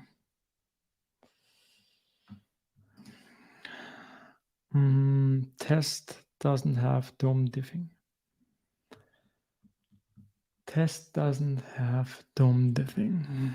Okay, what do you mean by this? Maybe I read the other things first. But UI has add a wire key to the for each items.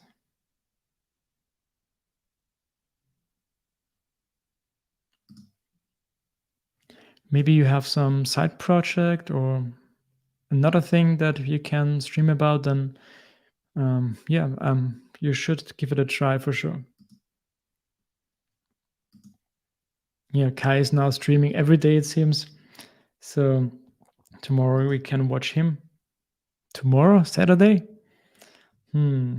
This could be difficult for me, but I'll try. So what's the issue here? You said DOM diffing. So DOM diffing is working. Okay, DOM diffing is checking what has changed, right? Let me check. Maybe it's an issue because we have the exact same solutions here. Let me change this real quick. Oh, which one are these? I don't know. Code snippet number 1. Okay, these two.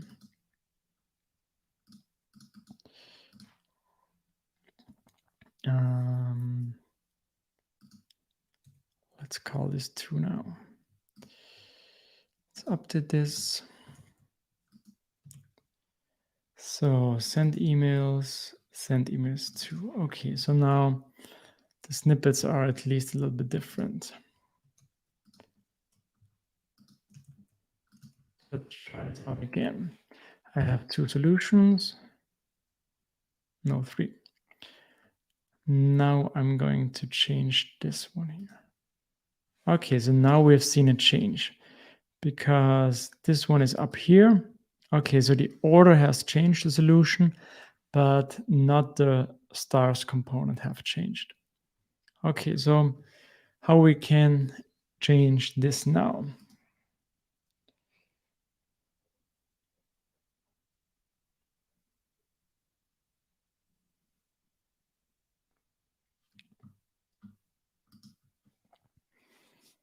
So I think what you're suggesting was about the order. So I think the order thing has now fixed. I think the problem was that the snippets were the same and maybe therefore some parts didn't change, right? So I'm more interesting now how I get my child components here to refresh as well. So of course I could listen to the event as well.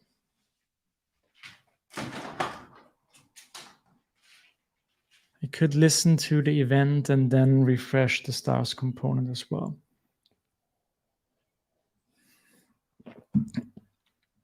Let's check again what happens after the event.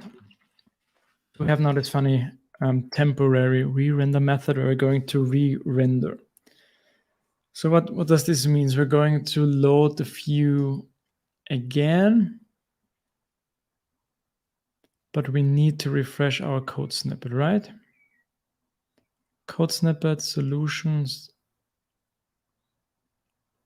solution changed, the stars changed. I was wondering right now if I could refresh just the code snippet, but I think this doesn't help. I need to refresh the page somehow I need to reload the stars templates.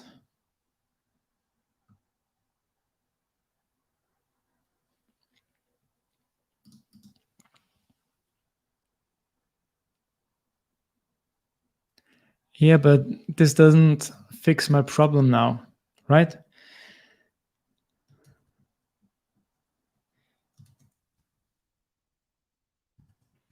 solutions where we have them.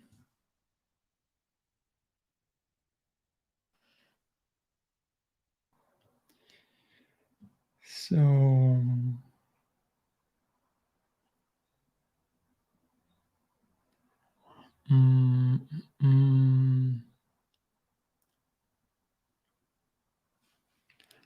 or does it fix my issue?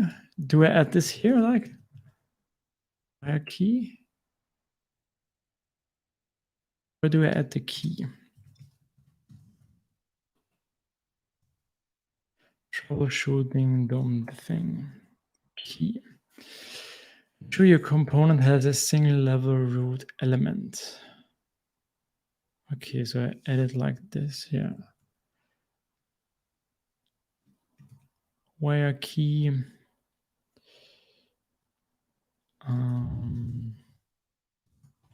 Solution ID. I probably also need to add this here, right? Let's check if this didn't make anything fail, but I don't think so now. Okay.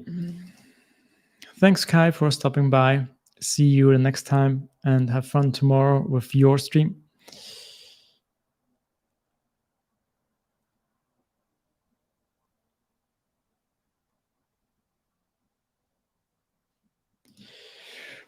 You need to group the code and the start component with a wrapping div.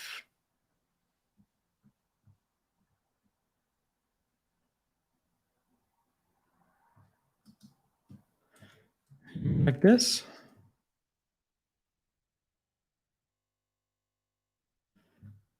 And then provide the key here.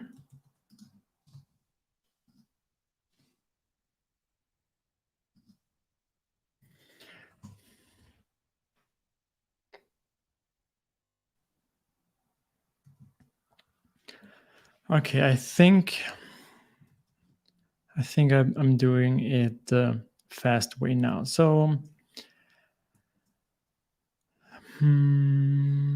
star, where do we emit our event here? I'm going to emit it everywhere. Then here I'm going to add a listener. Solution start. And then I just run the render method like this. I think it should work. Okay, let's try this now again. First, I need to get rid of the entries for the start solution. Start. Let's bring this in. Refresh it. So when I click this now, it should go up because then it's the most start solution, and the others should refresh too, and they don't. Oh, come on. You're kidding me. Killing you. I kill you.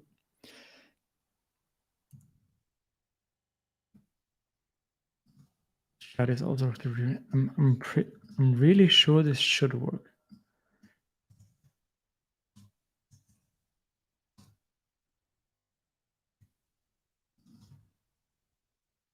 I'm pretty sure this should work. So listening for the solution start event, which we submit here, solution start.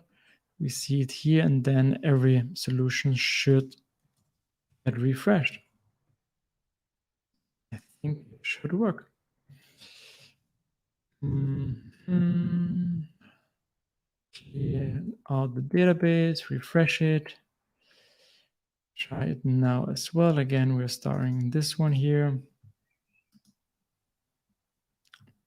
Nope. Okay, what's wrong?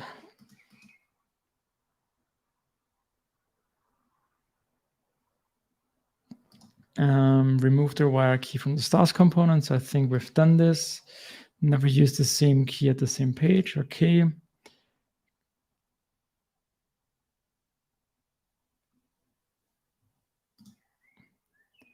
Prefix it with solution and have it only on the div.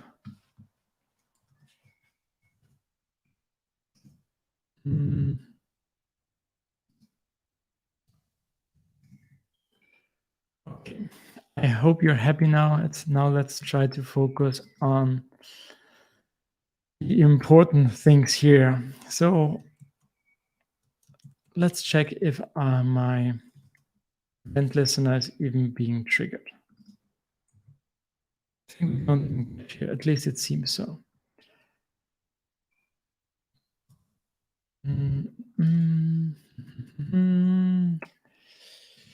Remove from the database again and refresh it. Here we go. Okay, we do get here. We do get here.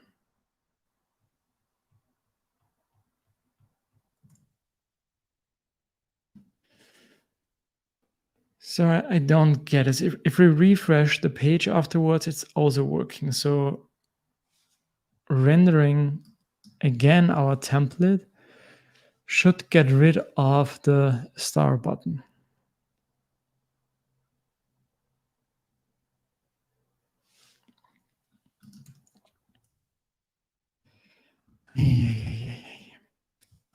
Okay, so.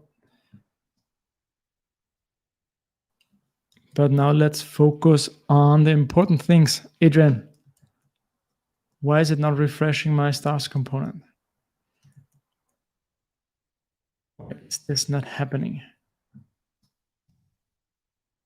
Could be because of the key.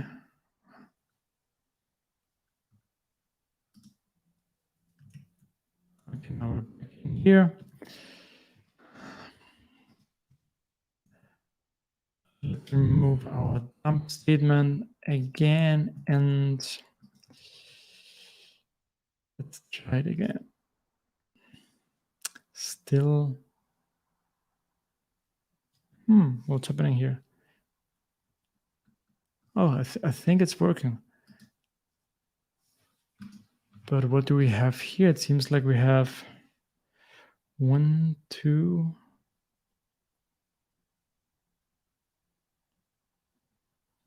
What's this? We have 2 stars templates. Okay, that's interesting.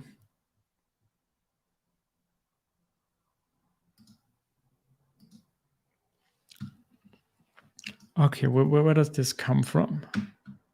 Let me check this again. Now we have only 1, 1, 1. Okay.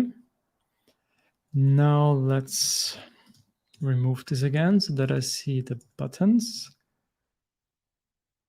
0, star it, 0, star it, 0, star it. Okay. So this must be a leftover from somewhere.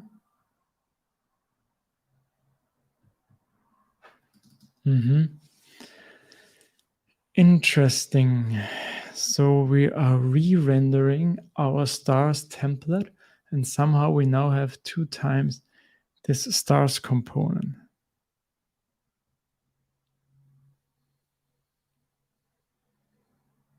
Yeah, so it really seems that this is now a different issue. So, but why is it happening?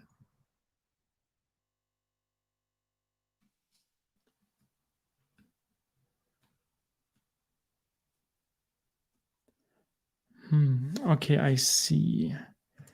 So now we have the key with the solution ID. So this means we should have now this with the correct key, which is different for everybody. So that the thing should be easier now.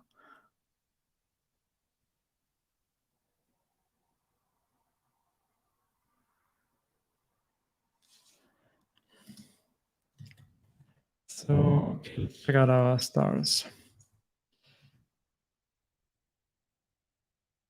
What's happening here is we have our div. We have the button which is closed. We have an if check, and we have this button here.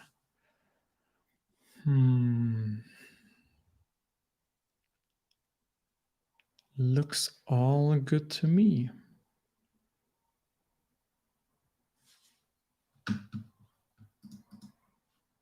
So where does this come from?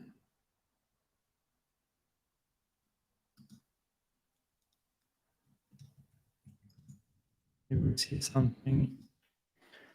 Let's check. Do we have here the same ID? No, two different IDs here. Let's refresh again and then check what we see.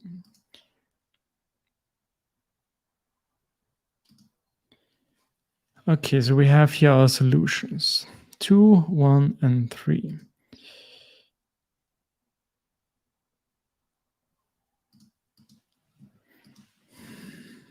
Okay.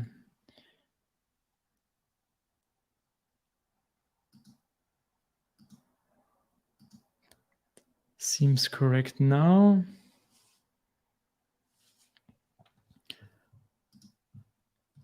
Okay, let's see. So you mean Adrian says I might need to give the root element a key as well. So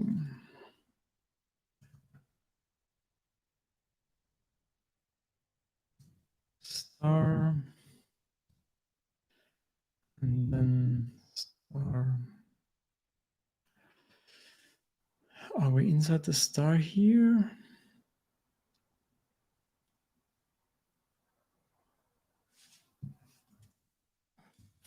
Star solution ID. Something like this. Okay, so maybe that's an issue. Okay. Let's see. Refresh. All right. Run it again. Okay, it was a bit strange because it changed too fast, like I was worried about before, but it seems the diffing issue is now gone.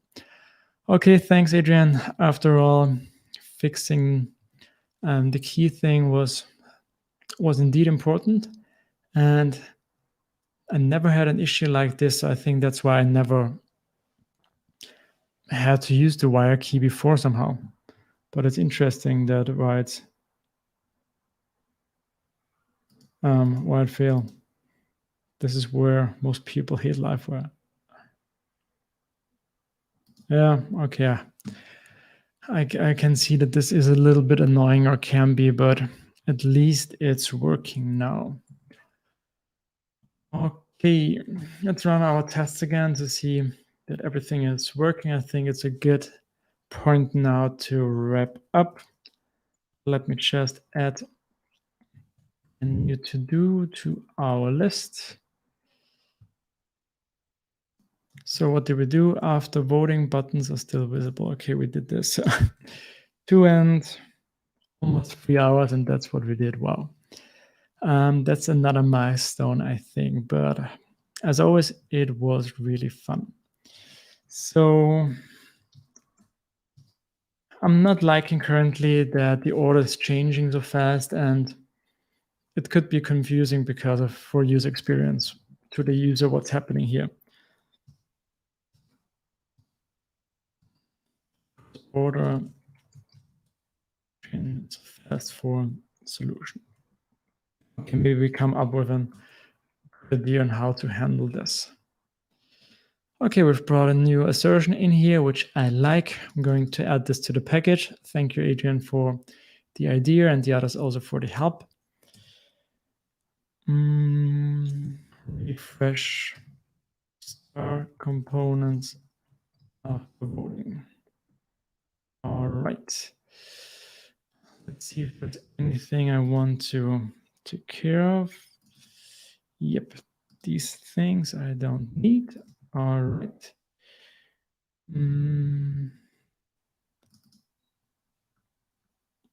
Yeah, let's import this.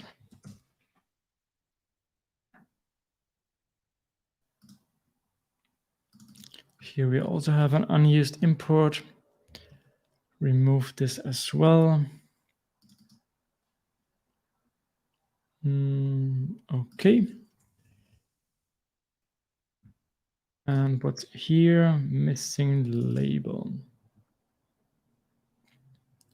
Yeah, we can add this later then. Okay, perfect. Yeah, commit, push it.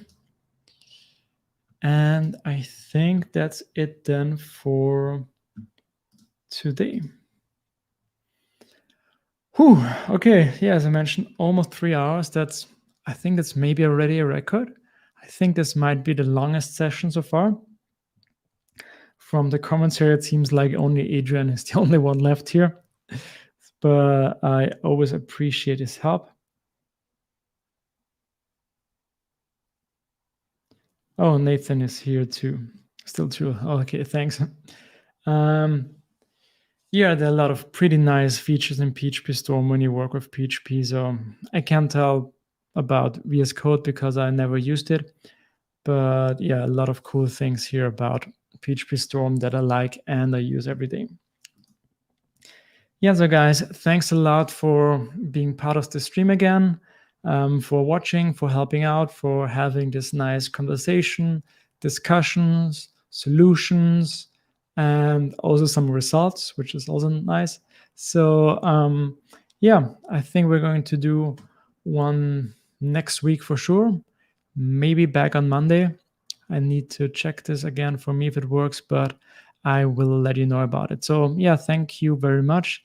I wish you all a wonderful weekend and see you the next time. Bye, guys.